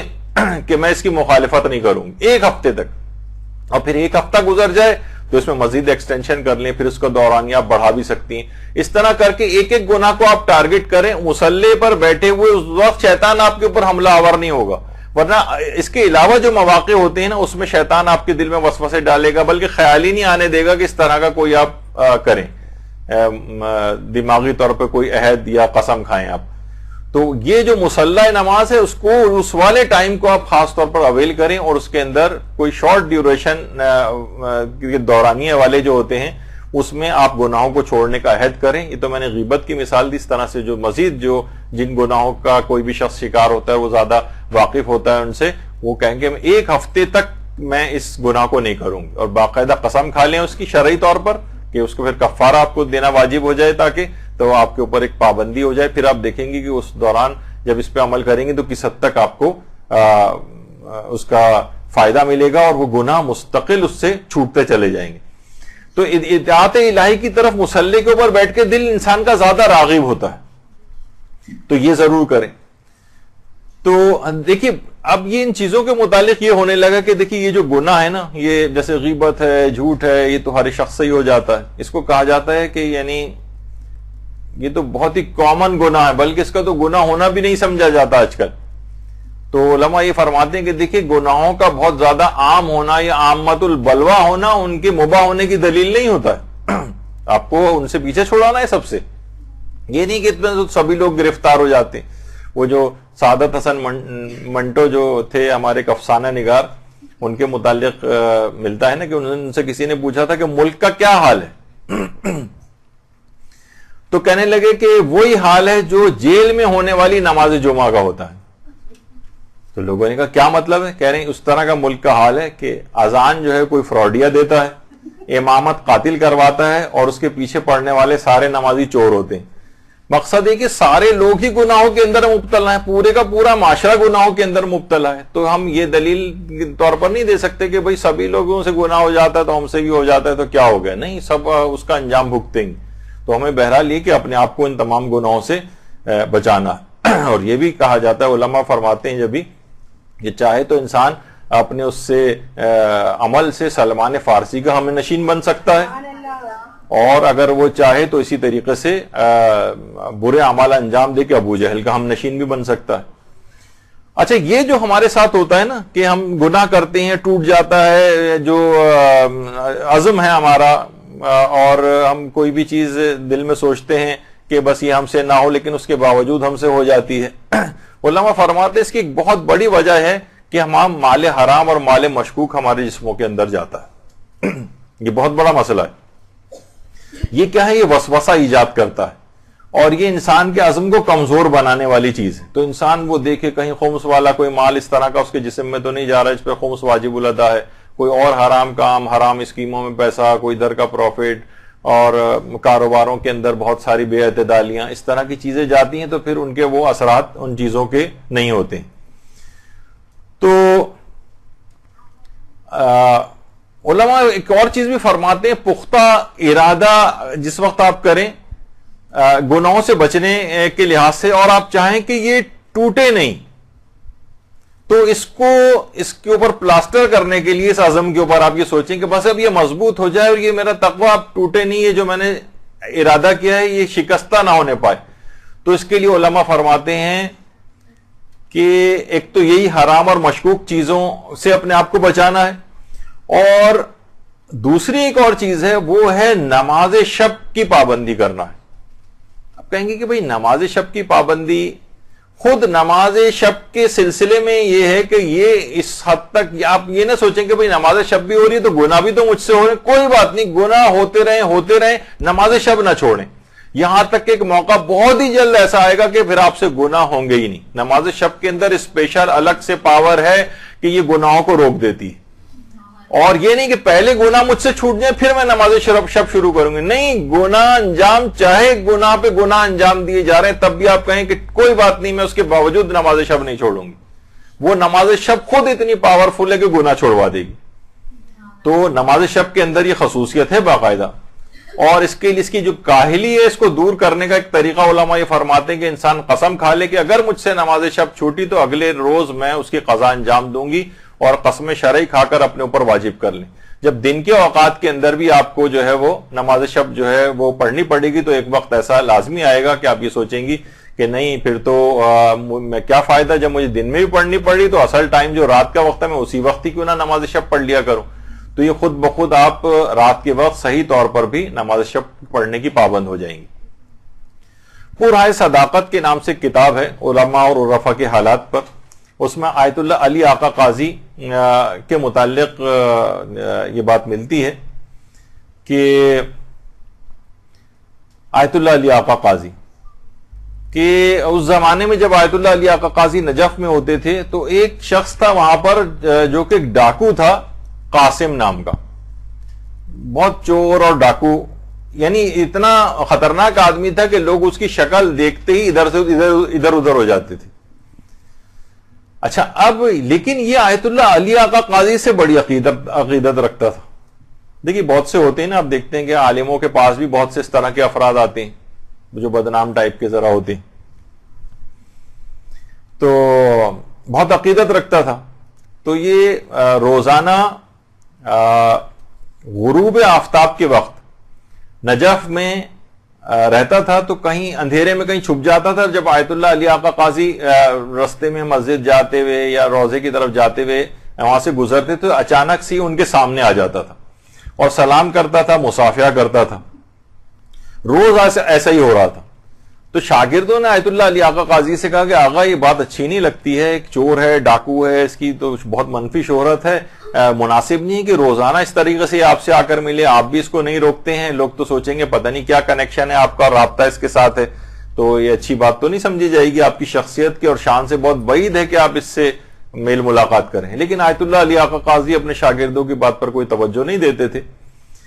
تو اسی طرح کئی ماہ گزر گئے, یہ آتا تھا اور ایک دم سے کہیں سے بھی نکل کے آتا تھا, مصافحہ کرتا تھا, سلام کرتا تھا اور چلا جاتا تھا. اچھا آیت اللہ علی آقا قاضی نے اس دوران کچھ نہیں کہا. جب کئی مہینے گزر گئے, دیکھیے امر و نہیں جب بھی انسان کرتا ہے تو اس کے اندر مصلحت سے بھی اس کو واقف ہونا چاہیے. ہماری فطرتوں میں جلد بازی بہت ہے, یعنی ادھر بس ہمیں کوئی چیز پتہ چلی پورا زمانہ اس کے اوپر عامل ہو جانا چاہیے. ہم آج ایک دن پہلے تبدیل ہوئے ہیں اور ہم نے نماز شب شروع کی اور سب لوگوں کے اوپر طنز کرنا شروع کر دیتے ہیں فوراً, یعنی ابھی ان کا ٹائم نہیں آیا ہے ٹھیک ہونے کا. تو تھوڑا وقت انسان امر و نہیں کے لیے بھی کچھ وقت درکار ہوتا ہے. تو کافی مہینوں کے بعد ایک دن انہوں نے پکڑ لیا آیت اللہ علی آقا قاضی نے قاسم کو اور کہا کہ دیکھو اگر میں ایک کام کہوں تو تم انجام دو گے, اور دیکھو کام اتنا آسان ہے, کوئی مشکل کام نہیں, نہ مال خرچ ہوگا نہ کوئی خاص وقت خرچ ہوگا. کہا کہ فرمائیے آپ. کہا کہ نہیں, پہلے تم وعدہ کرو کہ اس کو انجام ضرور دو گے. علی آقا قاضی نے کہا. تو اس نے کہا کہ ٹھیک ہے, کافی حیل و حجت کے بعد بہرحال وعدہ کر لیا اس نے. تو کہا کہ آدھی رات کو جب تم اٹھو گے صرف 10 منٹ کا ایک کام کرنا ہے. اس نے کہا کیا کام کرنا ہے؟ کہا نماز شب پڑھنا ہے, نماز شب. اچھا اب اس کے تو آنکھوں کے آگے اندھیرا چھا گیا. نماز شب, کہا کہ آقا میں تو نماز پنجگانہ تک نہیں پڑھتا, میں اٹھ کے نماز شب پڑھوں گا, اور ہم تو پوری رات عیش و عشرت کے اندر گزارتے ہیں, اب دوستوں کے ساتھ ہلا گلا کرتے ہیں, صبح کے وقت کے قریب تو ہم پڑھ کر سو جاتے ہیں, نماز کیسے پڑھوں گا میں؟ کہا کہ نہیں, تم وعدہ کر لو, تم کیسے اٹھو گے اس کی فکر نہ کرو, میں تمہیں خود اٹھاؤں گا, تم فقط نیت اور ارادہ کر لو, میں تمہیں خود بیدار کروں گا. اچھا اب اس نے وعدہ کر لیا. اس کے بعد آیت اللہ علی آقا قاضی کے ایک شاگرد سے باقاعدہ نماز شب کا طریقہ سیکھا اور اس کے بعد اپنے گھر گیا. اچھا اب جب گھر گیا تو رات کو سونے لگا تو اس کو یاد آیا کہ مجھے تو علی آغا قاضی سے میں نے وعدہ کیا ہے، لیکن میں تو اب سونے جا رہا ہوں، پتہ نہیں میری آنکھ کھلے نہیں کھلے، اس زمانے میں تو ایسے کوئی الارم سسٹم وغیرہ بھی نہیں ہوتا تھا۔ بہرحال اس نے ارادہ کر لیا کہ میں اٹھ جاؤں گا۔ اچانک نماز شب کا جو وقت تھا اس پہ خود بخود اس کی آنکھ کھل گئی، ایسا لگا جیسے کسی نے باقاعدہ آواز دے کے اس کو جگایا ہو۔ اچھا اس کے بعد بہرحال اس نے وعدہ تو کر لیا تھا کہ اگلے دن پوچھیں گے آ کر۔ اب اس کی جس وقت بالکل اندھیری رات تھی، 14ویں کا چاند جو ہے وہ چمک رہا تھا، اور جب یہ اپنے حوض میں وضو کے لیے آیا تو اس حوض کے اندر، اس پانی کے اندر اس کو اپنا عکس نظر آیا۔ اور بعض اوقات ایک ایسے کچھ لمحات انسان کی زندگی میں توبہ والے آ جاتے ہیں، تو اس میں جب اپنا عکس نظر آیا تو اپنے تمام گناہ بھی اس کی آنکھوں کے سامنے آ گئے، جسم لرزنے لگا، چلانے لگا، پروردگار آج اتنے عرصے کے بعد یہ غلام جو ہے تیری بارگاہ میں آ رہا ہے اور مجھے اپنے حضور حاضری کی اجازت دے دے۔ اس کے بعد اس نے نماز شب پڑھی اور گناہوں سے اس نماز شب کی برکت سے اس قدر عظیم مقام حاصل ہوا اور ایسا تائب ہوا کہ وہ اس زمانے میں ولی خدا کے طور پر جانا جانے لگا، پہچانا جانے لگا، حتیٰ کہ جو بیمار افراد ہوتے تھے وہ اس کا جھوٹا پانی لے کر جاتے تھے اور اس سے شفا یابی حاصل کرتے تھے۔ درود بھیجیے محمد علی محمد۔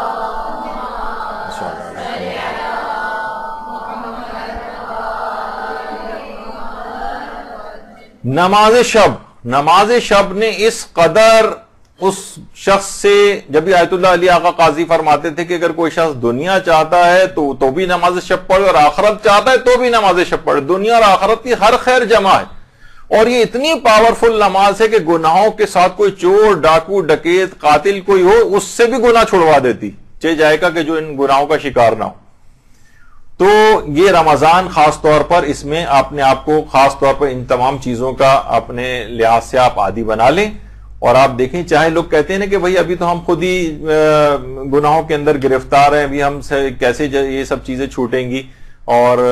نماز شب کیا کرنی، نماز شب کے اندر اتنی زیادہ پاور ہے کہ خود گناہ چھوڑوا دے گی۔ بس اس کی آپ 10 منٹ کی روزانہ اس کو پابندی کر کے دیکھیں، پھر آپ نتیجہ اللہ کے اوپر چھوڑیں اور دیکھیں گے نماز شب کتنی پاورفل چیز ہے۔ اور اس لحاظ سے بھی اگر آپ دیکھیں تو اس میں کوئی مسئلہ بھی نہیں، رات کو اٹھنے والا بھی کوئی مسئلہ نہیں ہے۔ آیت اللہ سیستانی کے فتوے میں تو نماز عشاء کے پڑھنے کے فوراً بعد بھی آپ نماز جو ہے شب پڑھ سکتی ہیں۔ اچھا نماز شب کو اگر رات ہی کو اٹھ کر پڑھنا چاہے، جو اس کا اول وقت ہے فجر سے ذرا پہلے اٹھ کر پڑھنے کا، اگر کوئی جو افضل وقت میں بھی پڑھنا چاہے تو اس کا بھی ایک نسخہ آیت اللہ بہجت نے بتایا۔ آیت اللہ بہجت فرماتے تھے کہ اگر دن کی نمازوں کو آپ اول اوقات میں انجام دیں تو نماز فجر کے لیے اور نماز شب کے لیے بیدار ہونا مجھ پر چھوڑ دیں۔ بس آپ کو رات میں اٹھنا مشکل ہو رہا ہے نا، تو دن کی نمازوں کو اول وقت میں اوقات میں انجام دے دو، خود بخود، یعنی مجھ پر چھوڑ دو۔ ایک لحاظ سے مجھ پر چھوڑ دو سے مرادی کہ پروردگار عالم خود بخود ایسے وسائل آپ کو مہیا کرے گا کہ آپ خود بخود نافلہ شب کے وقت اٹھ جائیں گی یا نماز فجر کے وقت۔ یعنی یہ چیز کوئی کہے کہ نماز فجر پہ مجھ سے نہیں اٹھا جاتا، نماز شب کے لیے نہیں اٹھا جاتا، 10 منٹ پہلے کہیں اس سے پہلے نماز شب کا فضیلت کا ٹائم ہوتا ہے تو اس سے پہلے، تو دن کے اوقات میں آپ اول اوقات میں دن کی نمازوں کو انجام دیں۔ ظہر، عصر ہے یا مغرب عشاء کو بھی انسان جو ہے وہ پڑھ سکتا ہے اول اوقات میں، تو خود بخود لازمہ بنے گا کہ آپ فجر کے لیے اٹھیں گی اور نماز شب کے لیے اٹھیں گے۔ تو کتنے ہی لوگ ایسے ہیں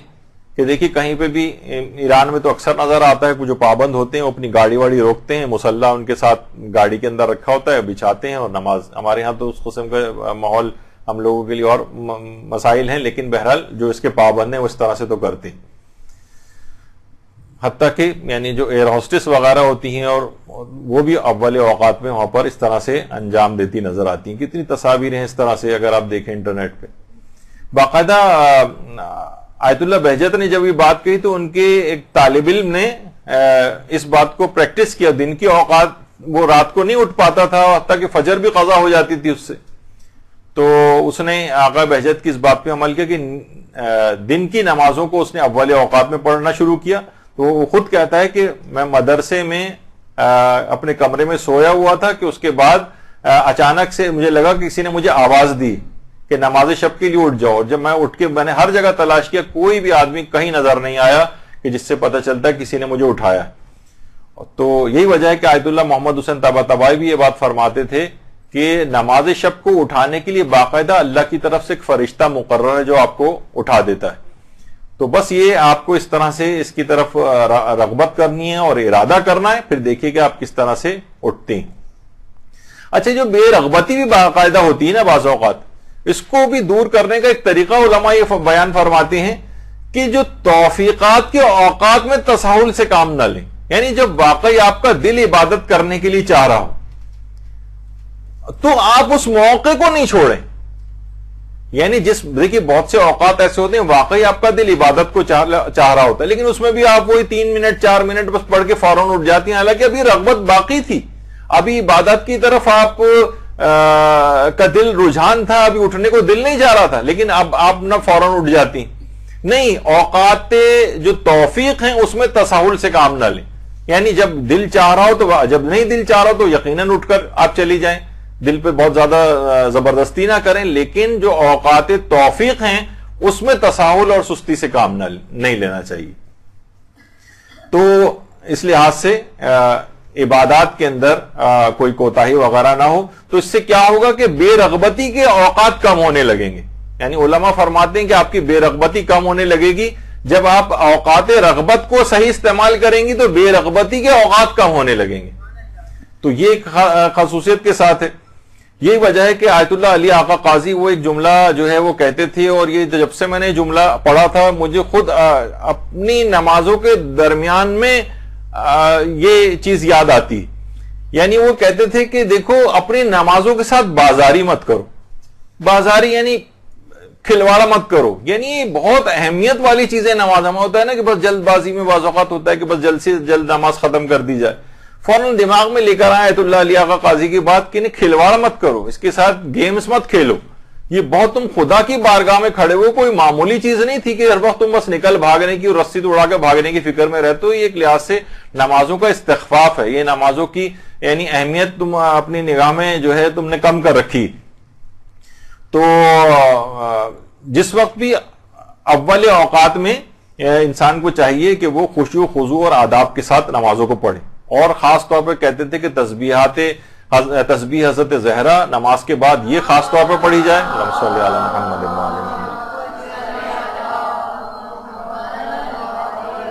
اور تیسری چیز ایک اور خاص خصوصیت کے ساتھ بتاتے تھے, ابھی بھی تمام علماء سے آپ پوچھیں کہ افضل ترین تعقیبات میں سے تسبیح حضرت زہرا ہے. آیت اللہ سیستانی کا وہ فتویٰ اور جتنے علماء ہیں ان سب کا یہ ہے. اور اس کے بعد خاص طور پر آیت الکرسی,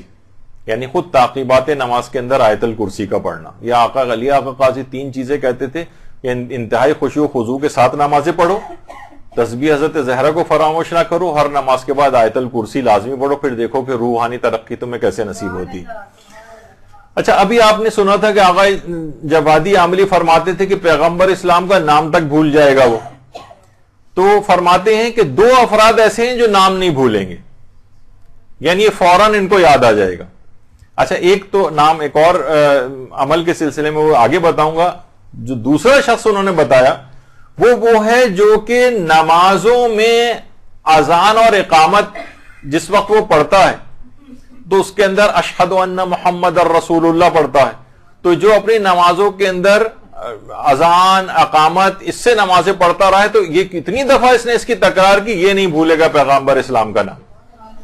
اور اسی طریقے سے جو نمازوں کا پابند ہوگا وہ تشہد کے اندر بھی پڑھتا ہے اشہد ان محمدًا عبدہ ورسولہ, اور السلام علیکہ ایھا النبی سلام کے اندر بھی پڑھتا ہے. تو اتنی دفعہ پیغمبر کے نام کا تکرار جو ہے اس کو ہوگی کہ یہ ان کے نام کو بھول نہیں پائے گا. اس کا مطلب یہ ہے کہ یہ خطرہ ان تمام افراد کے ساتھ لگا ہوا ہے جو اپنی نمازوں کو نہیں پڑھتے ہیں, جو نمازوں کے پابند نہیں ہیں. ان کو یہ نام ہو سکتا ہے کہ وہاں پر یاد ہی نہ آئے سوال منکر و نکیر کے وقت. یعنی ایک بہت اہم چیز یہ ہوگی کہ سوال منکر و نکیر جو جس وقت ہو رہا ہوگا تو اس وقت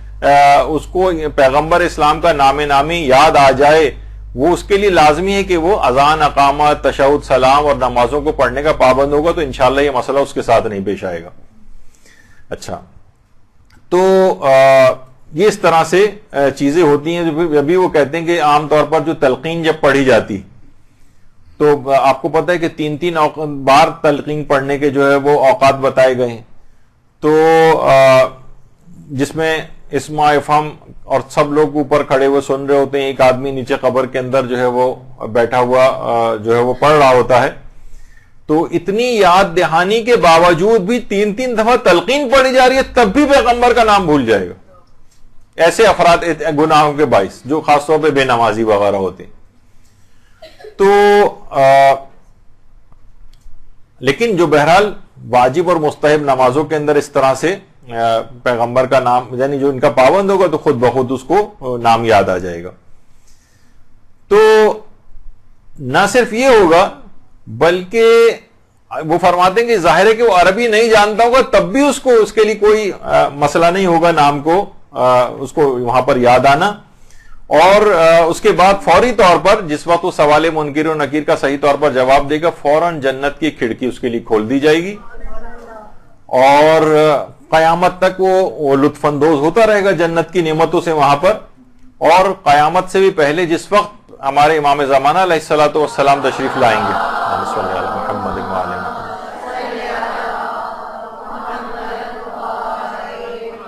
تو باقاعدہ ملتا ہے کہ ان کے ظہور کے بعد مومنین ایک دوسرے سے اپنی قبور میں ملاقاتوں کے لیے جائیں گے، اپنے دیگر مومنین کے قبور میں، اور فرشتے آئیں گے اور یہ آپشن پیش کریں گے کہ تمہارے زمانے کے امام نے ظہور کیا، اگر تم چاہو تو ان کی نصرت کے لیے ہمارے ساتھ چل سکتے ہو. تو اب یہی افراد جو کہ گنڈے دار نمازی ہوں گے یا مثلا نمازی نہیں پڑھتے ہوں گے، یہ اس وحشتناک ماحول میں پیغمبر کا نام جو ہے وہ بھول جائیں گے. تو یہ ایک مسئلہ جو ہے وہاں جا کر پیش آ سکتا ہے. اچھا، اب کیونکہ اتنا وقت بھی نہیں ہے، مولانا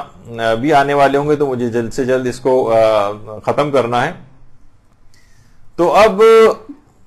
دیکھیے بہرحال یہ جو نماز شب ہے، اس میں امام حسین علیہ الصلوۃ والسلام نے بھی حضرت زینب سلام اللہ علیہ سے فرمایا تھا، اللہم صلی علی محمد وعلی وسلم، کہ مجھے نماز شب میں نہ بھولنا. اور کوئی رات ایسی نہیں گزری تھی حتیٰ کہ 11 محرم والی رات کہ جس میں حضرت زینب سلام اللہ علیہ نے بیٹھ کے نماز پڑھنا، علماء فرماتے ہیں کہ خاندان اہل بیت میں بیٹھ کر نماز پڑھنا کوئی قیامت سے کم چیز نہیں ہوتی تھی. وہ ہمیشہ ہر مجبوری کی حالت میں بھی یعنی کھڑے ہو کر حتیٰ الامکان نماز پڑھتے تھے. لیکن اس قدر مصائب ہو چکے تھے، اس قدر جسمانی مصیبتوں کا شکار ہو چکی تھی حضرت زینب کہ بیٹھ کر نماز حتیٰ کہ نماز واجب تک بیٹھ کر پڑھی تھی. تو بہرحال اچھا، اب یہ جو نماز ہے، نماز کے حوالے سے دیکھیں تو یعنی باقاعدہ یہ بات بھی کہی جاتی ہے کہ انقلاب ایران کا سے پہلے کا جو دور شمار ہوتا تھا، اس زمانے میں اس حد تک لوگوں کا نماز فجر کو ترک کرنا بھی اس قدر معمول بن چکا تھا کہ جس وقت رشتوں کی خواستگاری ہوتی تھی تو اس وقت ایک کوئی بہت ہی اہم ترین پوائنٹ کے خصوصیت کے طور پر یہ بات کہی جاتی تھی کہ یہ لڑکا نماز فجر بھی پڑھتا ہے. کہتے تو اچھا، یعنی اتنی عنقا بات تھی کہ یعنی جو کہ ہر مومن پر ویسے ہی فریضہ ہے، وہ بہت بڑی کوالٹی کے طور پر پیش کی جاتی تھی اگر کوئی شخص اس زمانے میں انقلاب سے پہلے نماز فجر اگر پڑھتا تھا. تو یہ تمام چیزیں ایسی ہیں کہ بہرحال ان کی طرف لوگوں کی توجہ عام طور پر نہیں ہوتی ہے. اور دوسری چیز اور بھی علماء کہتے ہیں کہ دیکھیے جس سے ہم تقوی میں اضافہ کرنے والی جو چیزیں ہیں وہ ان میں سے ایک چیز یہ بھی ہے کہ انسان مال کو خرچ کرے. دیکھیے بہت میں نے ایک جگہ کہیں پڑھا تھا، کسی جگہ کسی مسجد کا ایک اشتہار تھا، اس میں نوجوانوں کو رغبت دلانے کے لیے کچھ انسینٹیوز وغیرہ تھے کہ جو اتنے دن مثلا بچہ جو ہے وہ 40 دن تک نماز فجر آ کر پڑھے گا، اسے سائیکل انعام میں دی جائے گی. لیکن یعنی اپنے اپنے لحاظ سے بہرحال لوگ جو ہے وہ کوشش کرتے ہیں انسینٹیوز دیے جائیں، کچھ مال کو خرچ کیے جائیں. میں نے وہ کہا کہ اس سے پہلے کہ لوگ برگروں میں اور پتہ نہیں کس کس چیز میں بے تحاشا پیسہ خرچ کرتے ہیں، لیکن کیا ہے کہ جب دین کے لحاظ سے کوئی بات آتی ہے اس کے اندر جو ہے نا فوراً کنجوسی اور جو ہے نا پیسوں کی قلت یاد آنے لگتی ہے. تو بچوں کے لحاظ سے بھی یہ بات ہے، اس لحاظ سے یعنی مال کو خرچ کرنا چاہیے. دیکھیے کہا جاتا ہے کہ تفسیر عیاشی لکھنے والے ہمارے ایک عالم جو گزرے ہیں، یہ پہلے غیر شیعہ تھے، بعد میں شیعہ ہوئے، اور شیعہ ہونے کے بعد اچھا باپ کی طرف سے میراث میں بہت زیادہ ان کو پیسہ بھی ملا تھا. ان کا نام تھا عیاش سمرقندی. باقاعدہ اس کے بعد انہوں نے تفسیر، اگرچہ یہ صرف ان کی تفسیری لحاظ سے شہرت زیادہ ہو گئی، لیکن یہ خود مجتہد اور فقیہ بھی تھے. تو انہوں نے بلکہ صف اول کے فقہاء میں ان کا شمار ہوتا تھا، لیکن تفسیر زیادہ مشہور ہوئی ان کی. تو اتنی زیادہ جتنی بھی دولت ان کو میراث میں ملی تھی، انہوں نے ساری کی ساری وہ کتابوں کو جمع کرنے، اس کی نقول بنوانے اور طالب علموں کے اوپر سب کی سب دولت خرچ کر دی تھی. اور تفسیر قرآن کے لحاظ سے تو کتنے زیادہ مشہور ہوئے. تو ہمارے ہاں بھی یہی ملتا ہے، ہم دیکھتے ہیں کہ بہت ہوا تو پیسہ کتنا خرچ کرتے ہیں دینی تعلیم کے اوپر. مثلا وہی 1000-1500 روپے میں چاہتے ہیں کوئی دینی طالب علم، کوئی بھی بس ہمیں بس یہ قرآن پڑھنا تھوڑا بہت اس کو آ جائے بچے کو. اور اس کے علاوہ مثلا کتنے اچھے طالب علم ہیں، کتنے ایسے علماء ہیں جو قسمہ پرسی کی زندگی گزار رہے ہیں، ان کو تھوڑا سا پیسے زیادہ دے کر ان سے استفادہ کر کے اپنے بچے کو زیادہ روحانی ترقی، ان کو زیادہ علم کی طرف لانے والے افراد، ان پہ پیسہ خرچ نہیں کریں گے. بس اس میں کتنا کہ بس 1000-1500 کے اندر کوئی آ جائے سائیکل کے اوپر پڑھانے والا، کوئی جو 10-15 منٹ پڑھا کے ان کو چلا جائے اور چند سال کے اندر جیسا تیسا بس قرآن ختم ہو جائے. تو کیا ہے کہ دین کے اوپر پیسہ خرچ نہیں کرتے، دنیا کے اوپر بے تحاشا پیسہ خرچ ہوتا ہے. کسی دین کے کام میں جب ہوتا ہے تو ان کو اگر کہیں کہ جناب 5000 روپے قرآن پڑھانے کے لیے، کتنے لوگ ہیں جو بیچارے اسکائپ وغیرہ پہ دینی طالب علم پڑھا رہے ہوتے ہیں، پورا مہینہ بھی پڑھاتے ہیں، اور خاص طور پر باہر رہنے والے افراد جو ہیں کہتے ہیں نہیں ہم تو $15 سے زیادہ آپ کو نہیں دے سکتے، ہم تو $10 سے زیادہ آپ کو نہیں دے سکتے ایک مہینے میں. اور کتنا پیسہ وہاں پر اس لحاظ سے خرچ ہو رہا ہوتا ہے، لیکن ساری کنجوسی اور کفایت شاری وہ دین کے اس میں نظر آتی. نتیجہ یہ ہوتا ہے کہ اس کا بھی انٹرسٹ لوز ہو جاتا ہے. ظاہر ہے پیٹ ہر ایک کے ساتھ لگا ہوا ہے، وہ غریب لوگ ہوتے ہیں اور نہیں چل پاتا، تو ان کا بچہ زیادہ تر جاہل ہی اسی طرح سے رہ جاتا ہے، وہ بات آگے نہیں بڑھ پاتی. تو بہرحال مال کو خرچ کرنا اس لحاظ سے، یہ جو وقت ضائع ہو رہا ہے ہمارے بچوں کا، ان کا بچپن ختم ہوا چلا جا رہا ہے ان موبائل فون. ٹھیک ہے بہت سی چیزیں دیکھیں ٹیکنالوجی کی ایسی ہیں کہ وہ اگلی جائے نہ نگلی جائے والا معاملہ ہوتا ہے، لیکن کیا ہے کہ وہ اب رمضان کی بھی ہے نا وہ جو دعا ہے، آپ دیکھیے گا اللہم فک کل اسیر، تمام اسیروں کو رہائی عطا فرما. تو یہ جو اسیر بنے ہوئے ہیں موبائل فونوں ہر شخص کے ہاتھ میں، ہر وقت یہ کہ ہر وقت چلیں کسی کنسٹرکٹیو اس کے اندر استعمال ہو، لیکن ہر اس کو ابھی جو میں مثال دے رہا 30 سیکنڈ کے اندر 4 رکعتی نماز ختم کر کے کے بعد فوراً بعد گھنٹوں کے لیے یہ اٹھانا ہوتا ہے اس کے ہاتھ میں، یہ زندان کے اندر اس کو جانا ہوتا ہے. تو یہ بہرحال ایسی چیز ہے. وقت کا ضائع کرنا دینی اعتبار سے تقوی کا حصول وقت ضائع کرنے کے ساتھ جو ہے یہ ممکن نہیں. آیت اللہ خوئی کے متعلق بھی بات ملتی ہے. آیت اللہ خوئی جوانی ہی کے دور میں، یا آیت اللہ خوئی کی جوانی کی تصویر، یعنی اس حد تک اپنے وقت کو قابو کرتے تھے کہ کبھی جوانی کے دور میں گھر میں کھانا سالن پکنے میں دیر ہوتی تھی تو روٹی کا ایک ٹکڑا جیب میں ڈال کر اور درس دینے کے لیے روانہ ہو جاتے تھے کہ میں رستے میں کسی جگہ بیٹھ کے یا کہیں پہ بھی وہ روٹی کے ٹکڑا کھا کے گزارا کر لوں گا، لیکن وقت میرا جو ہے وہ ضائع نہ ہو. اور یہاں تک کہ جو جب روزانہ کوفے سے نجف بھی جو جاتے تھے تو پیدل چلنے کے جاتے کے دوران دیکھا جائے تو بھی پیدل چلتے ہوئے جا رہے ہیں، اس میں کوئی آدمی کیا مطالعہ کر سکتا ہے. تو اس وقت یہ جتنے بھی سورہ ہے قرآنی ہوتے تھے یا کوئی قرآن کے پاس ہوتا تھا اس کو حفظ کرتے ہوئے جاتے تھے. یہاں تک کہ آیت اللہ خوئی نے 70 سال کی عمر میں تقریباً قرآن بھی پورا حفظ کر لیا تھا. درود بھیجیے وہاں.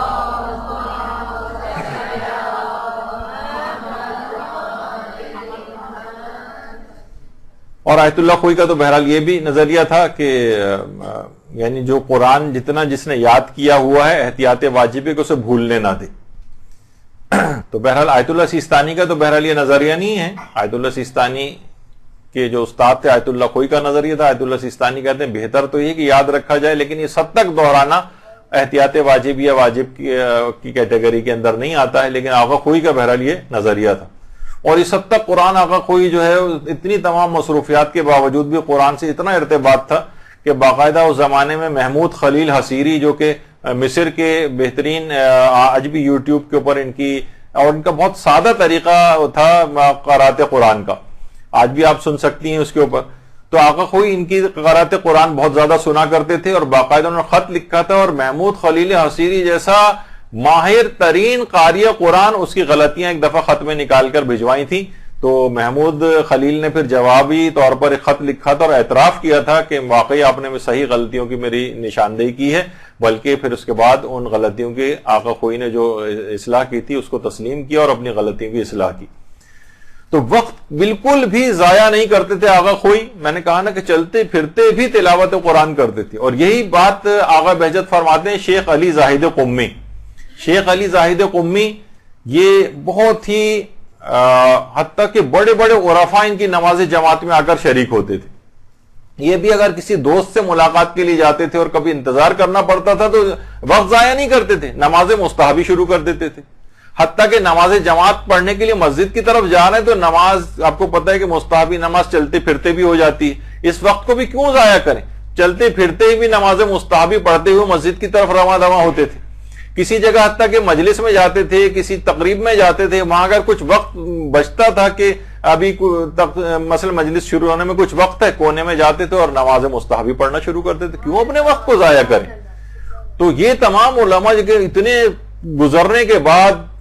100 150 سال گزرنے کے بعد بھی آج ہم بیٹھ کے ان کا تذکرہ کر رہے ہیں، وہ صرف اسی وجہ سے کر رہے ہیں کہ ان لوگوں نے ان تمام چیزوں کو حاصل کیا. ہم بھی چاہیں، اگر کبھی بعض اوقات لوگ واک کر رہے ہوتے ہیں، واک کر رہے ہیں مثلا آدھے گھنٹے کی واک کر رہے ہیں، اس کے دوران وہ نماز جعفر تیار پڑھ سکتے ہیں.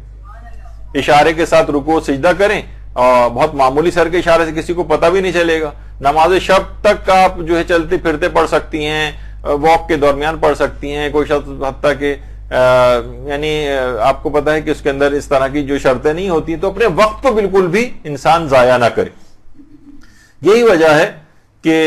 آقا محسن قراتی بعض احباب بتاتے ہیں کہ انہوں نے اتنے ایران ٹی وی پر تقریباً کے 10,000 گھنٹے کے درس مکمل ہو چکے ہیں. 10,000 گھنٹے. تو یہاں تک کہ بلکہ ایک مجھے باعتبار دوست نے بات بتائی، میں نے خود کہیں پڑھی تو نہیں ہے، لیکن انہوں نے کہا ہے کہ انہوں نے باقاعدہ اس بات کا پتہ چلا ہے کہ انہوں نے اگلے 30 سال کے دروس بھی پہلے سے ریکارڈ کروا دی. اور خود کہتے ہیں جس طریقے سے سگڑ مائیں جو ہوتی ہیں وہ اگلے کچھ دنوں میں اگر کوئی مصروفیت ہوتی ہے تو پہلے سے کچھ کھانے بنا کے فریز کر دیتی ہیں. تو میں بھی اسی طریقے کا کام کر رہا ہوں کہ پہلے سے جو ظاہر ہے کہ ٹی وی کے اوپر بھی تو روزانہ ایک ایک درس آئے گا، کچھ ہوگا، تو انہوں نے اگلے 30 سال کے دروس پہلے سے ریکارڈ کرا کر رکھ دیے، فریز کروا دیے ہیں کہ یہ اگر میں مر بھی جاؤں تو میرے مرنے کے بعد بھی سلسلہ اس طرح سے چلتا رہا. اللہم صلی علی محمد.